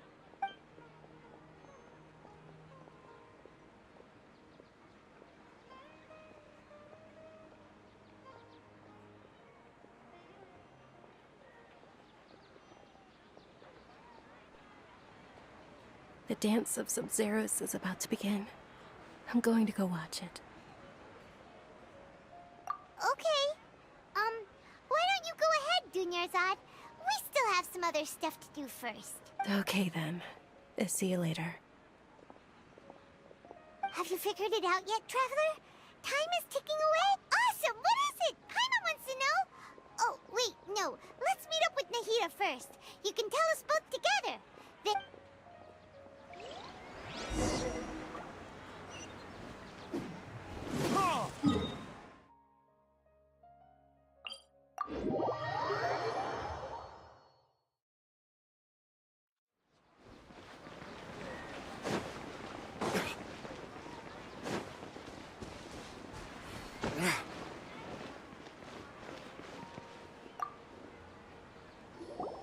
You're back! I've been waiting forever for you two. Judging by the looks on your face, are you ready to take your Sub-Zero's exam and graduate from the festival? Okay, first up...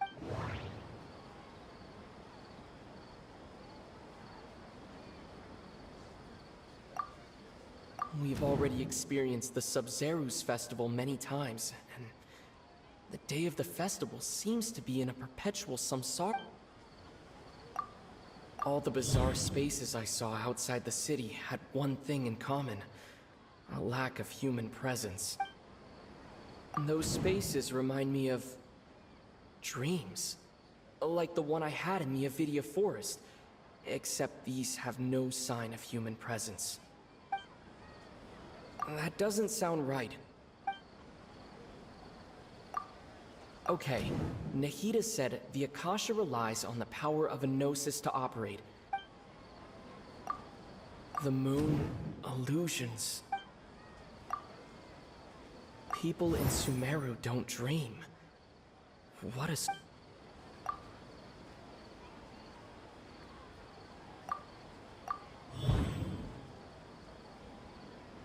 We are all in a dream. It isn't that the people of Sumeru don't dream. Rather, the Akasha is taking their dreams from them. People in Sumeru think they don't dream. But the truth is, and those spaces with no human presence are stolen dreams without their host. That would explain why they sounded so weird when he was trying to describe them. Huh. So people in Sumeru do dream after all. That correct answer. Now, how did you conclude that the Akasha is capable of this?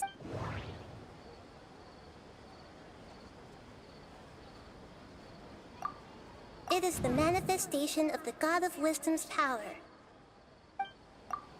It compiles the wisdom of the entire populace. The Akasha relies on the power of a gnosis to and it grants knowledge to the people.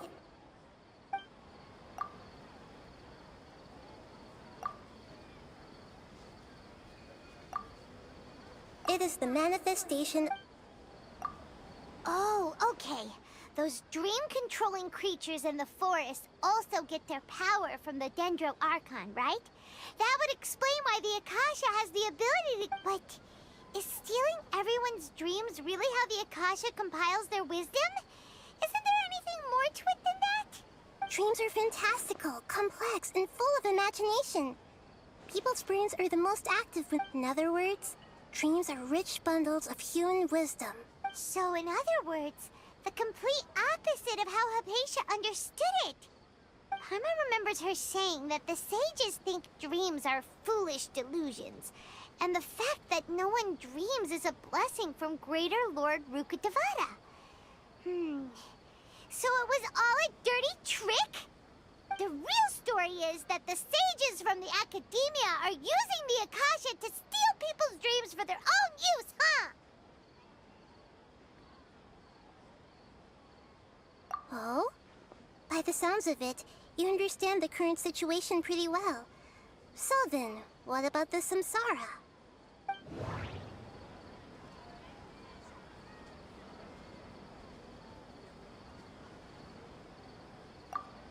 The Grand Sage said, "Go celebrate the birth of that god to your heart's content." Those spaces kept disappearing before my eyes. But as soon as that beep sounded, many more spaces materialized. Those dreamscapes kept vanishing. But as soon as that beep sounded, more new spaces appeared.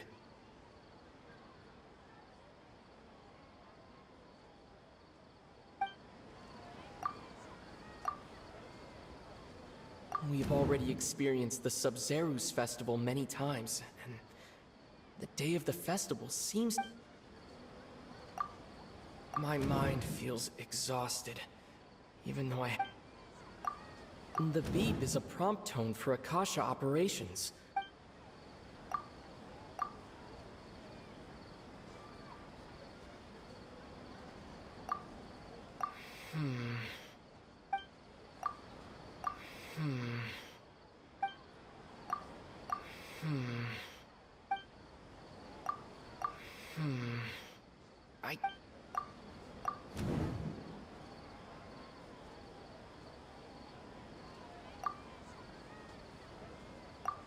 Correct.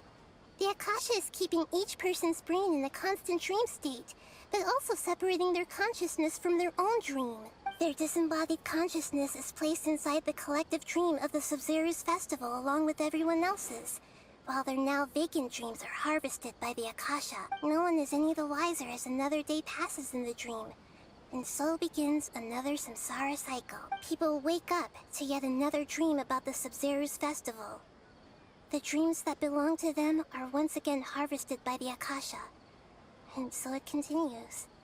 So, this is like a dream factory. And the Akasha is a dream harvesting machine. Very good, Paimon. Using analogies well is an excellent habit to get into. Okay, so that beep we keep hearing is actually from our real-life Akasha terminals. Taking off our terminals in this dream doesn't do anything. All right, last question. Who am I?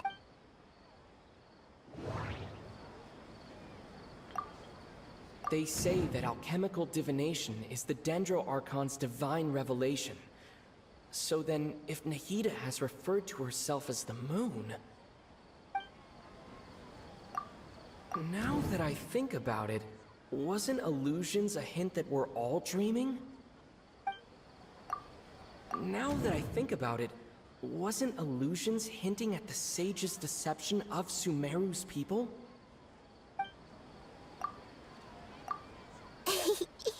So you noticed. I thought that one would be the hardest question. That's why I put it last. That wasn't hard at all. Even Paimon guessed that. Everything about you is different. We just didn't want to expose you is all.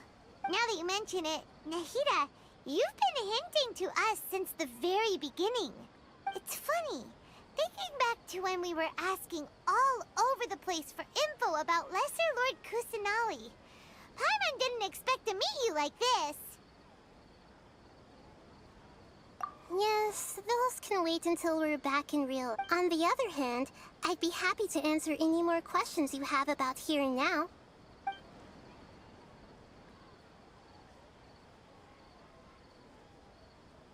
You asked me this question before.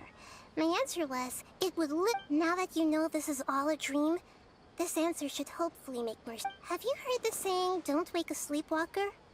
Likewise, if someone suddenly had told you all this instead of you learning it on your own, your notion of reality and dream would be thrown into irreversible confusion.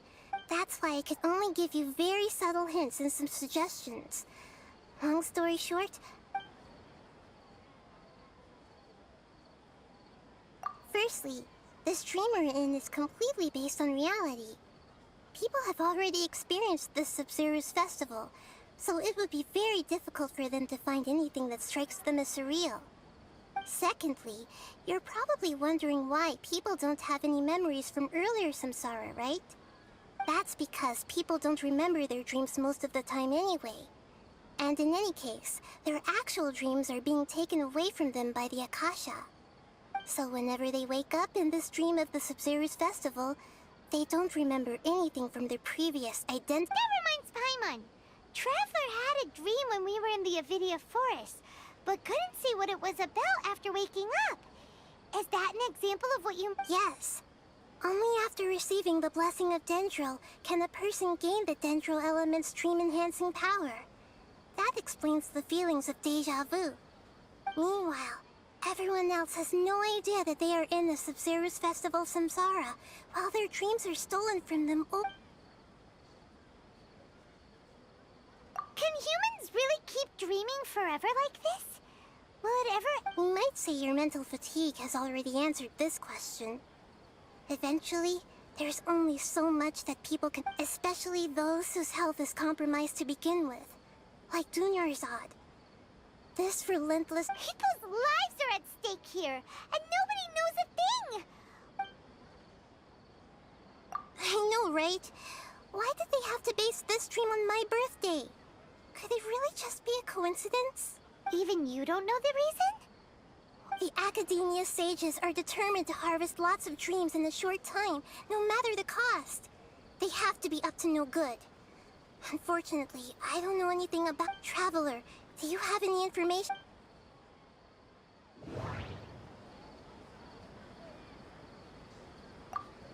The Grand Sage said, "Go celebrate the birth of that god to your heart's content."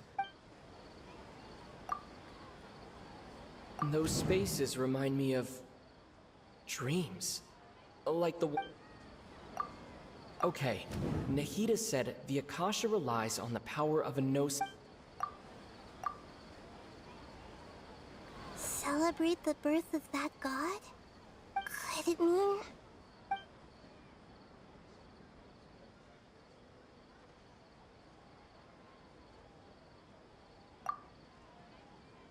Deceiving the people of Sumeru with no regard for their safety.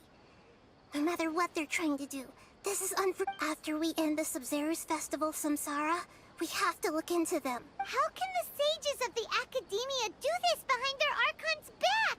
This is ridiculous! In the end, I'm just the moon. The real sun is long gone. A sun and a moon? Oh, we're out of time today! I'll tell you how to break free of the Samsara tomorrow. See you then.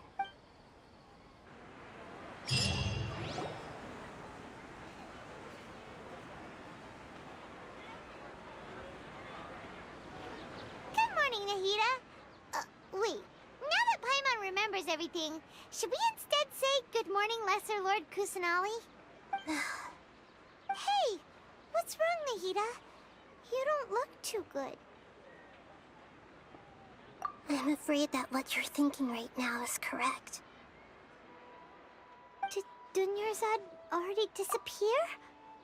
No way! Are we too late? The real Dunyarzad's consciousness has indeed disappeared. It can no longer endure the constant dream harvesting.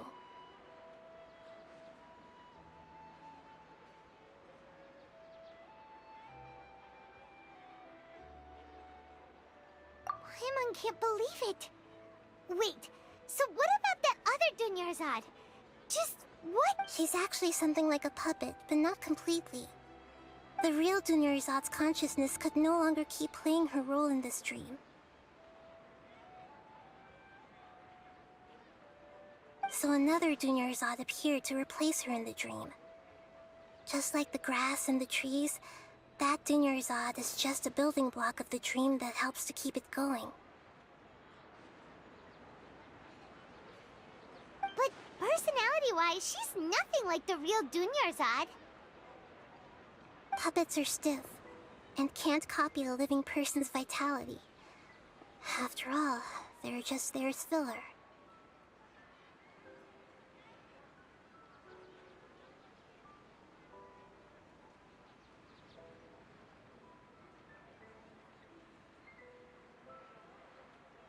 You know, speaking of which, the old Dunyarzad might not have been too different from a puppet.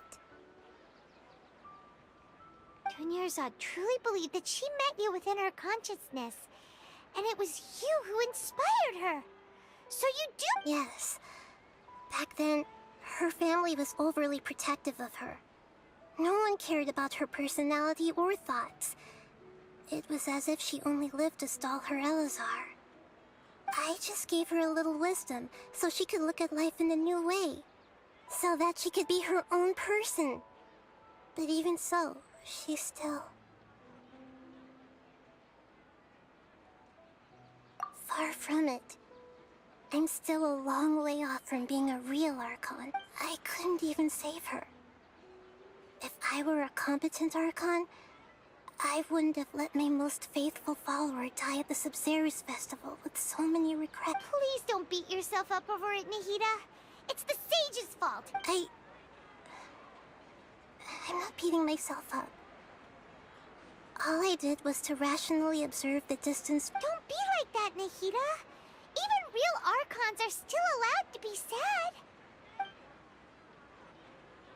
To prevent more tragedies like this, we must... Great, but how do we do that? Although the Sub-Zero's festival dream is under the Akasha's control, only humans can dream. Even the Akasha is unable to create them. That means this dream belongs to a host who created it. Huh? So, how should we find them? Well, if this is someone's dream, then everything here must come from deep within their consciousness. Which means, with the power of imagination, they can change anything in this dream. Imagination? What do you mean by that? Imagination means breaking through what you perceive as normal. Like when a server at a tavern brings a plate to you, you'd naturally assume that food is on it. However, if you're the dream's host and you become aware that you're dreaming, when you imagine gold and more on the plate, the dream will respond in kind, and the server really will bring... But right now, Our host is unaware that this is a dream. No matter how many times they're served, it will always be food. Find some way to make that person realize that they're dreaming. Usually, once that happens, the person... How are we going to find them, though? If it could be anyone, it'd be like looking for a needle in a haystack. And even if we did find them, how are we supposed to make them realize they're dreaming? After all, like you said, don't wake a sleepwalker. It's extremely difficult, yes. But the only ones who can do it are you two. Remember, everything you've achieved up to this point has all been for the sake of finding the host and ending the... As for me, during this time, I'll be out of town. Out of town? Are you going to that place full of dreams where the Traveler went? Yes. I want to try something. There must still be a small wisp of possibility. Hurry and go. Dreams are supposed to be fantastical, romantic, and full of pleasant surprises. Unnecessary things like this samsara need to end. Paimon's still a little upset. She was such a good person, with such a simple wish. Yeah, safe, but we mustn't lose hope, Traveler. Dunyarzad would definitely want to... Paimon's wondering, do you think the sages would get one of their own to be the host of this stream?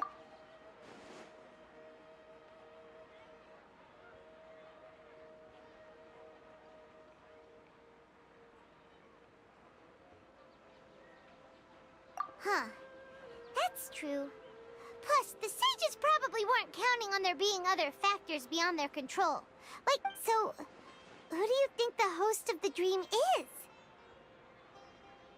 Oh, that would make sense! Ferris, the Knight of Flowers, is a symbol of... Let's go ask him some questions.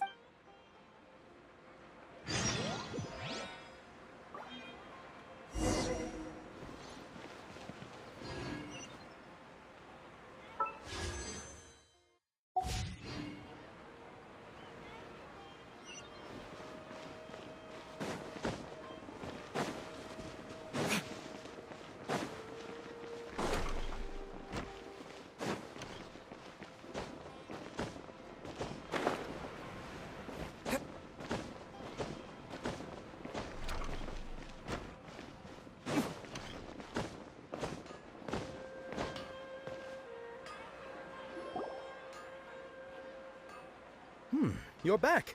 You left in a hurry last time. Is everything okay?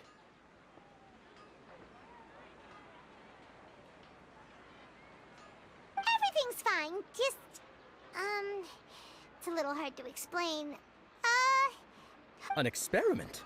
That came out of nowhere. I'm listening, though. What do you need me to do? Could you... make a wish?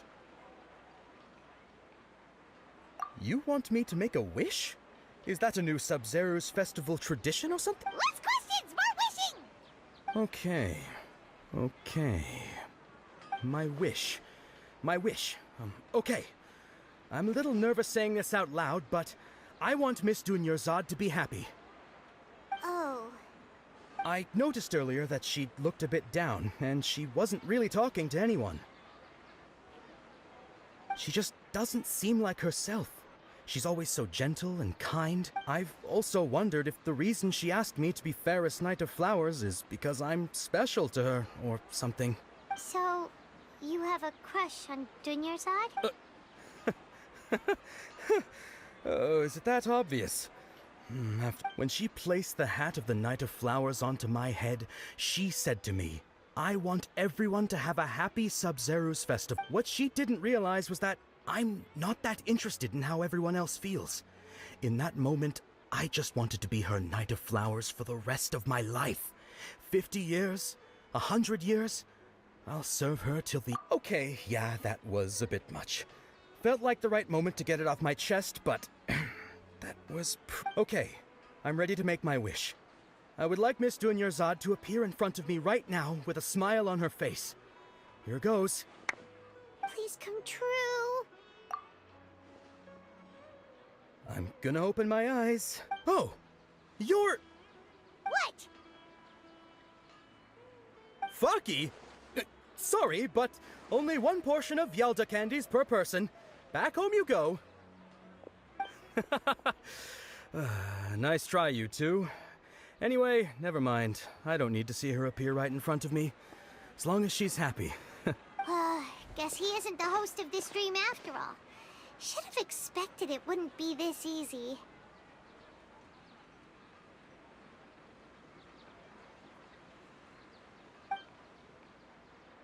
It seems like everyone who knows Dunyarzad loves her. But none of them has... My lady, step back. That sounds like Dia! Oh, right. This is when Dunyarzad bumps into the kidnappers. Huh? But Dia can handle them!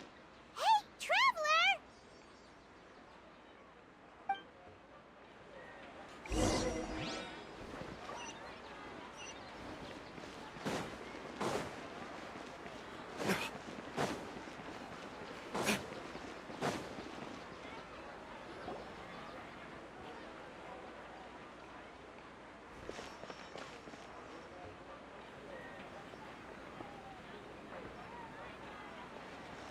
Oh, it's you. Great timing.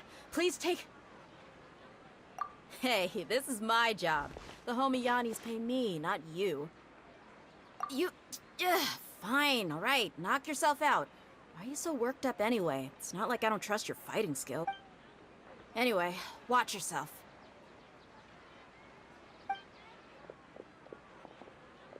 So you got yourself some backup. That's close enough. Feeling lucky today. Come on, coward. Need more.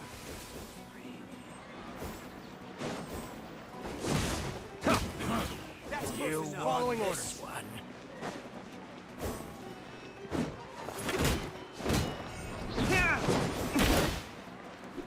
I'll be back.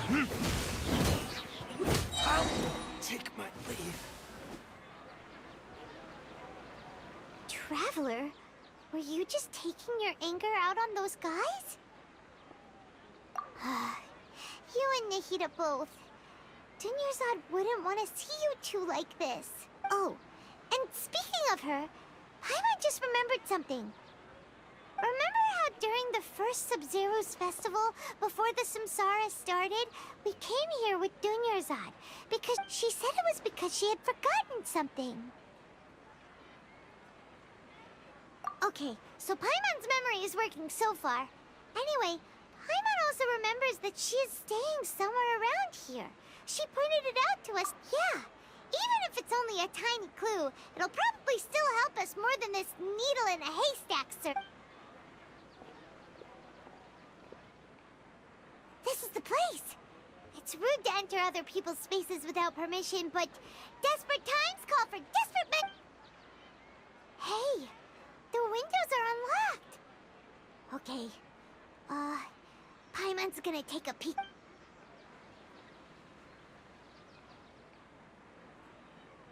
This was only a temporary residence, so there was pretty much nothing inside except this book on the table. Should we open it?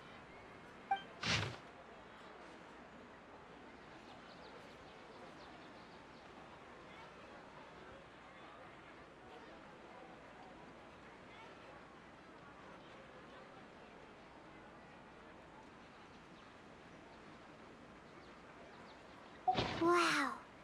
Dunyarzad wrote all of this. Sounds like she was always thinking of it, even though she was also busy preparing for the Sub-Zero's festival and had all her health problems to worry about. She must have wanted to give this to us, as if we hadn't found this book, we never would have known. But now that we know, we can't even Hey! Where are you off?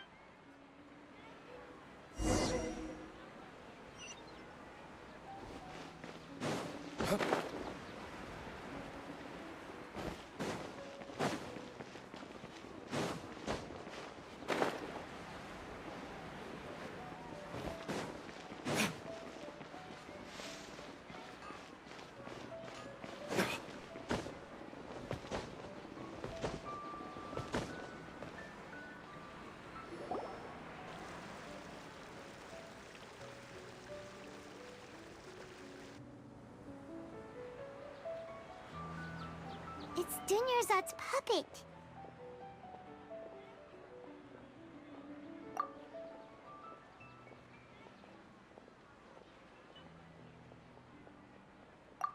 Traveler?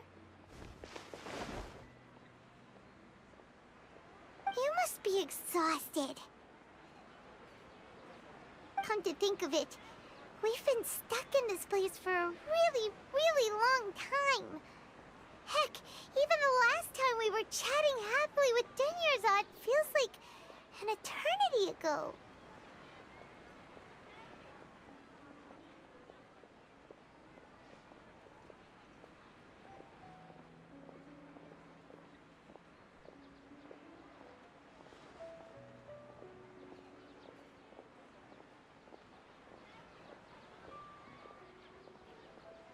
Paimon still remembers when we were sitting here, and the way her eyes sparkled when she talked about— There will always be frustrations in life, but I know that the point of living is not to leave behind any regrets.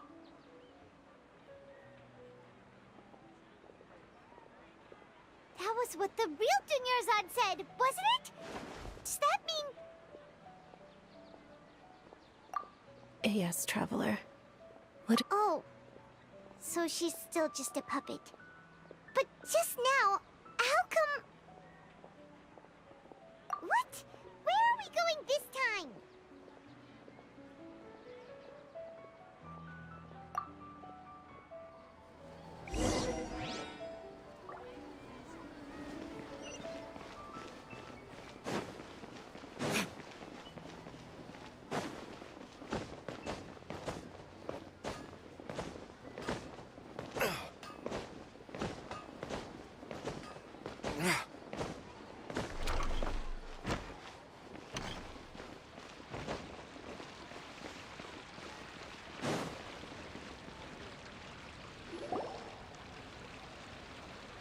If you continue to resist, we will have to order an investigation. The Grand Sage has already granted you much leniency.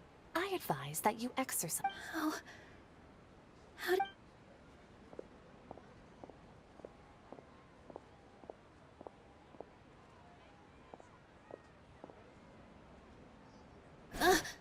Traveler?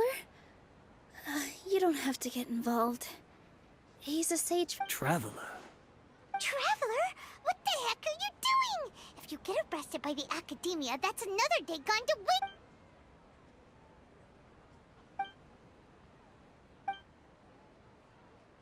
Wait, they're not reacting. Have they been scared stiff? Oh, of course! If this is the Sage's plan, they wouldn't put themselves through this. So they're just substitutes. What is this? What happened to the Grand Sage and his entourage?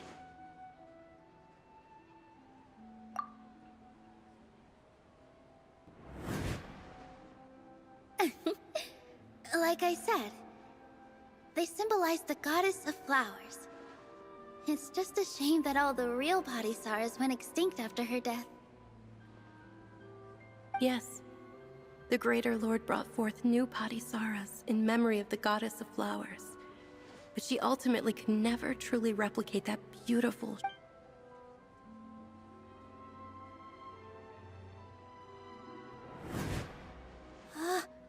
That beautiful shade of purple. Aren't these flowers real Padisaras? Just like the ones from the legend? I didn't even notice!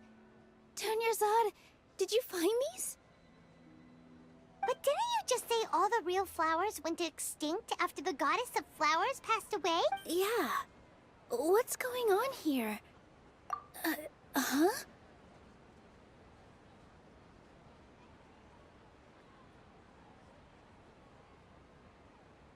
You guys are acting weird.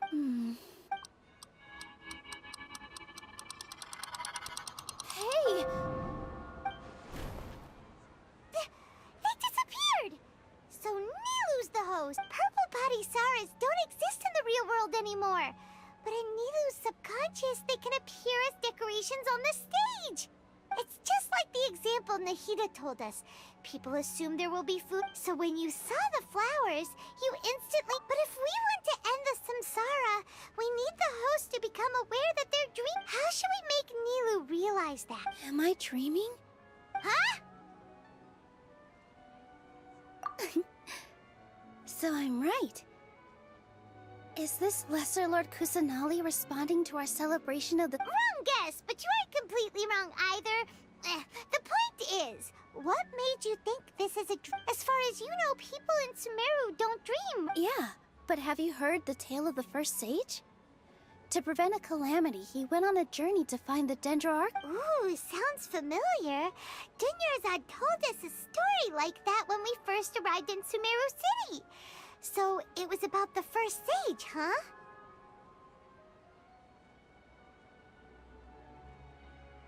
Yep, but in the part you heard, he hadn't become the first sage yet. There's more to the story. His piety and wisdom were acknowledged by the Dendro Archon, and she finally gave her blessing to him. All kinds of spectacular scenes appeared in front of the first sage, as if all the knowledge in the world was being painted onto a canvas right before him. He was captivated. After who knows how long, he mastered all the knowledge he could comprehend. Afterward, he said to the Dendro Archon, "I miss my parents, my wife, and my children. I've been away from home for far too long." The Dendro Archon smiled.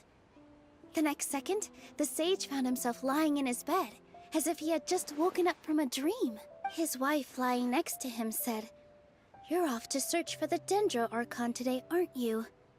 Have a safe journey, my love." In the end, the first sage took care of many disasters in Sumeru City, and founded the Academia. So, the first sage was dreaming ever since the beginning of the story? He never went on his journey? Yes. But his faith and determination were conveyed to the Dendro Archon, so she blessed him in the form of a dream. Paimon understands where you're coming from now. That's a really interesting connection. But I see. Well, it just so happens that today's Sub-Zero's festival is almost over.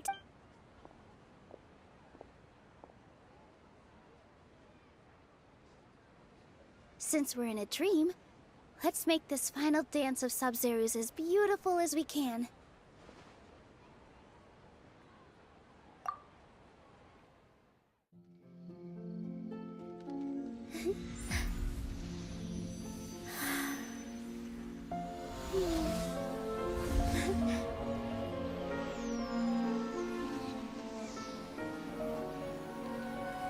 The wait is over, everyone. I dedicate this to our god, the Dance of Sub-Zeros.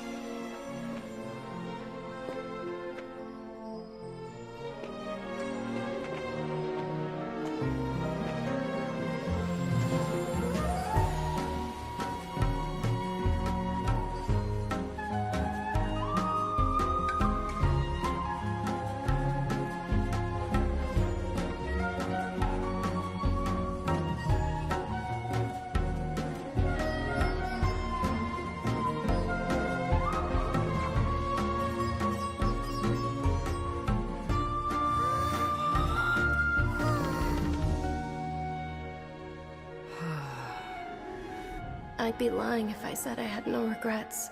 I would have loved to see Nilu's dance.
Traveler.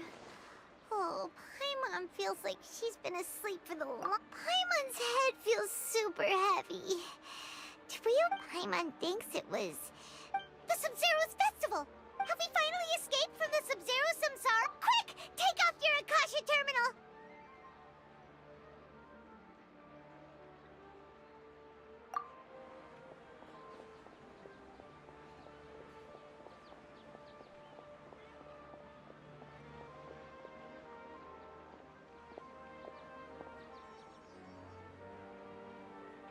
She's not in her room. What happened? Huh? What?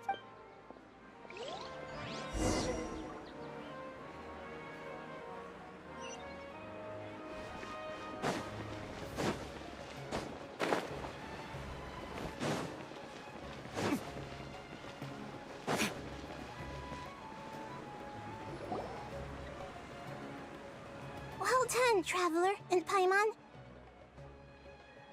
And thank you, Dunyarzad, for organizing the Sub-Zero's festival. I'm sorry, who are...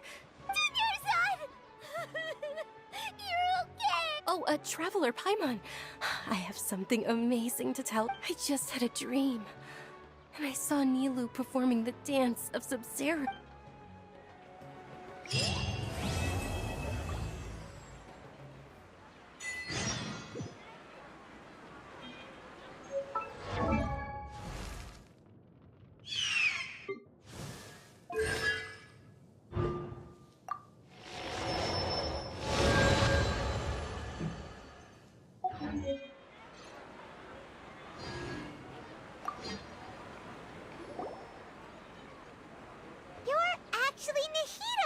You. Paimon felt like Catherine was acting weird when we met at the Sub-Zero's festival. And Dunyarzad, did you save her? It's a really long story. We shouldn't disturb her. Her consciousness is still weakened. Let's chat somewhere else.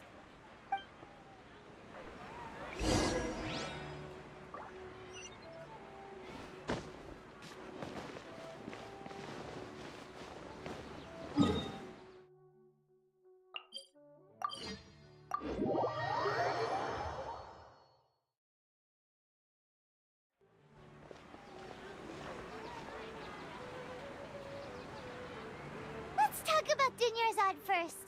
It's such a relief that she's all right. After we parted on the last day of the Sub-Zero's festival, I left the city and saw what the Traveler had described. Among the countless dreams, I found one that was growing fainter and fainter. This proved my suspicion. Once Dunyarzad could no longer bear the Akasha harvesting her dreams, her consciousness began to dissipate. But this also meant it escaped the Akasha's control. Such a small fragment of consciousness can't last for very long, though. It will return to its original dream, where both will gradually fade until they completely disappear. I used all the power I had to keep her dying dream alive as long as possible. But it still wouldn't have lasted for much longer if it hadn't been for you two breaking the samsara. So it looks like we did manage to save Dunyarzad in the end. And not a moment too... Huh? Why are you two smiling so happily? I thought you'd be so moved that you'd start crying. I need to spend... Both are fine. Everyone reacts differently. All right. You two must have a lot of other questions for me, right? After all, you saved my faithful believer. As your reward, I will answer any and all questions. To be accurate, I'm using the Akasha as a medium to occupy Catherine's consciousness. How did you do that? Poor Catherine. Theoretically, I can enter anyone's mind as long as they're wearing their Akasha terminal. The Akasha is the legacy of Greater Lord Rugadevata. As Lesser Lord Kusanali and the first Akasha terminal, my consciousness has always been linked to the Akasha. I've always respected my people's free will, so I've never actually occupied their consciousness. When necessary, I just borrow this bionic Snezhnayan puppet. Hold on. Did we just learn some deep, dark secret? So Catherine is... No wonder Paimon felt something was off about her. What about your own body? Why do you need to borrow other people's? Don't you live in the sanctuary of Surasthana? That story begins a long time ago. After Greater Lord Rukkhadevata disappeared, the sages found my newly born self and took me back to Sumeru. At that time, I was young and weak. The sages kept me in the sanctuary of Surasthana, ostensibly for the sake of protecting me. But I've hardly heard from them. However, I do understand that they had hoped to find Greater Lord Rukkhadevata instead of me, a symbol of her passing. So, the sages basically put their new Archon under house arrest? How dare they! In some ways, they aren't wrong. Greater Lord Rukkhadevata was omniscient and omnipotent. Even after her death, the Akasha is still empowering this nation. And I'm still really far away from being able to call myself the God of Wisdom. Yeah, you got a lot of believers. Just look at the Sub-Zero's festival. Everyone who showed up truly loves you. Thank you for the kind words. But I honestly don't need physical freedom as long as I can connect my consciousness to the Akasha. Trying to find a way to save Irminsul is my life's mission and top priority.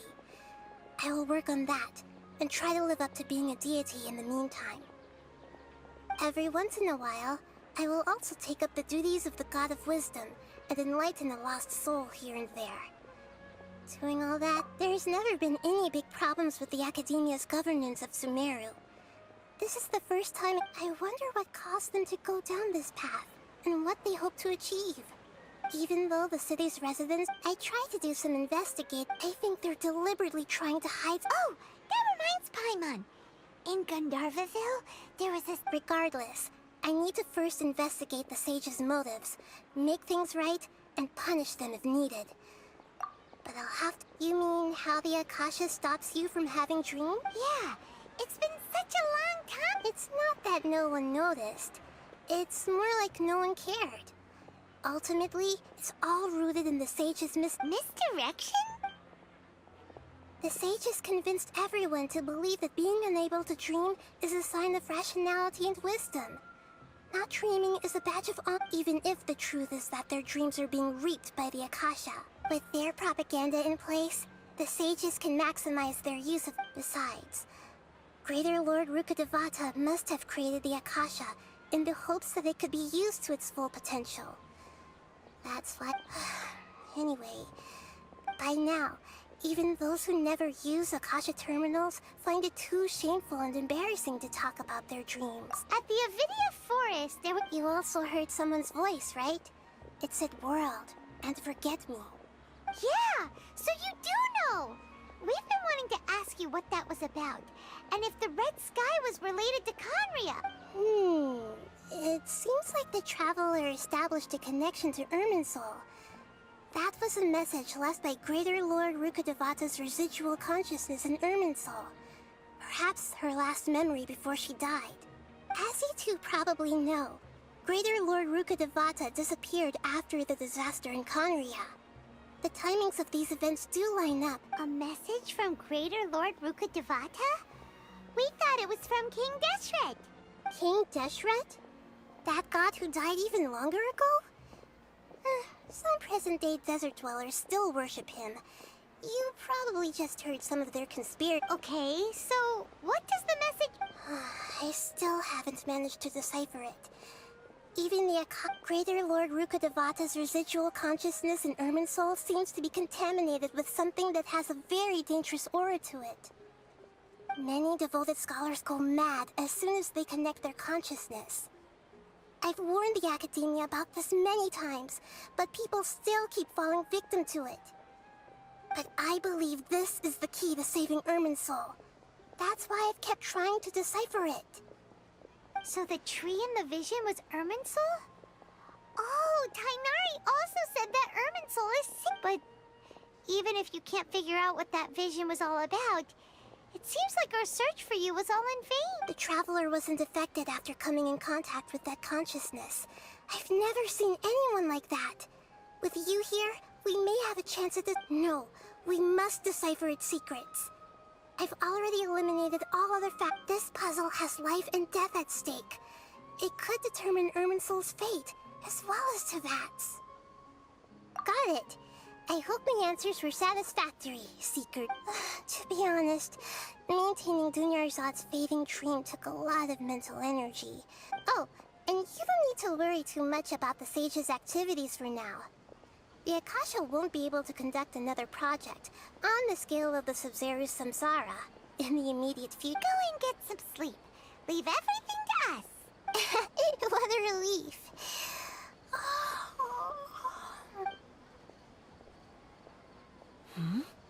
Traveler? Paimon? Why am I here? Do either of you know? Maybe you were sleepwalking. You know you can't wake up a sleepwalker. We happened to walk by, so we thought we'd wait for you to wake up. I see. Huh. I should visit my maintenance personnel sometime. Oh, I'm fine. I better go. Thank you.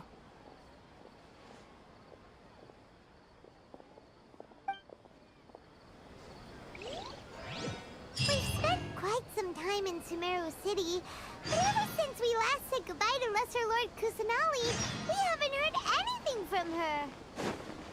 Oh, we can't just keep waiting.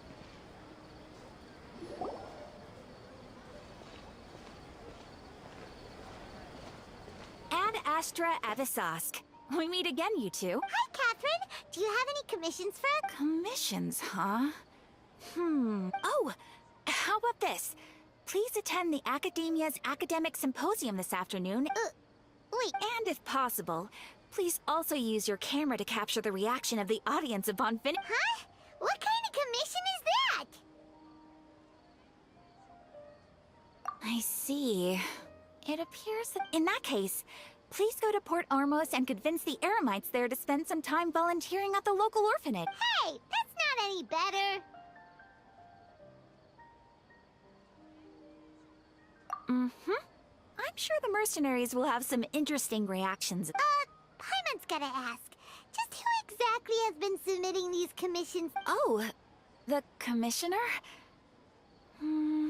Well, actually, I just wanted to see the two of you in action. Was it so obvious? I was hoping you would actually take one of those commissions. That kind of chance to observe humans doesn't come by often. Ah, so it's Nahida. Paimon just knew Catherine wouldn't crack those kinds of jokes. When did you get into her head? From when she said, Ad Astra Abisask. So it's been you this whole time? Are you done resting up, Nahida? Yes. I've been sleeping ever since we parted ways, and I even had a really, really long dream. It was another dream about the Sub-Zero's festival, except it was a happy one. In my dream, I was sitting in the middle of a flower terrace, and everyone in Sumeru City. I also got to sit on a gigantic flower carriage. Ferris, the Knight of Flowers, raised me really, really high above the ground, and I was throwing an endless amount of fuel. You know, Nahida, maybe your dream is how the Sub-Zero's festival really should be. It's meant to be a joyous time where everyone gets together to celebrate. Huh? Wasn't I describing a really happy dream? Why are you both looking at me like that? No, we aren't pitying you. That would only make everything worse. We just don't want you to feel too sad. By the way, have you had a... Yes, I paid her a visit right after I woke up. She was resting up. Her condition is stabilized. However, since Elazar is a manifestation of the Withering, but for the moment, our top focus should still be figuring out what the sages are up to and what... Right.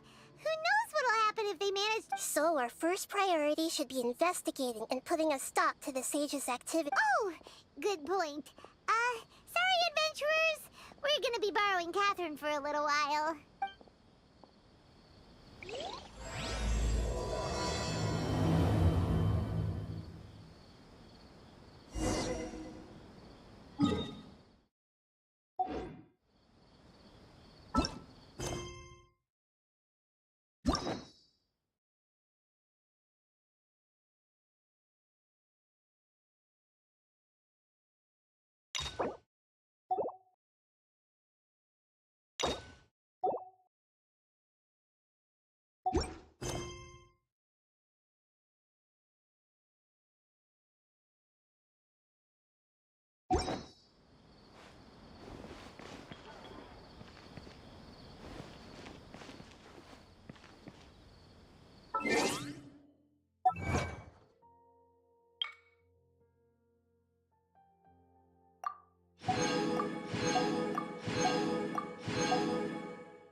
Military supplies for the Melamites must be distributed appropriately.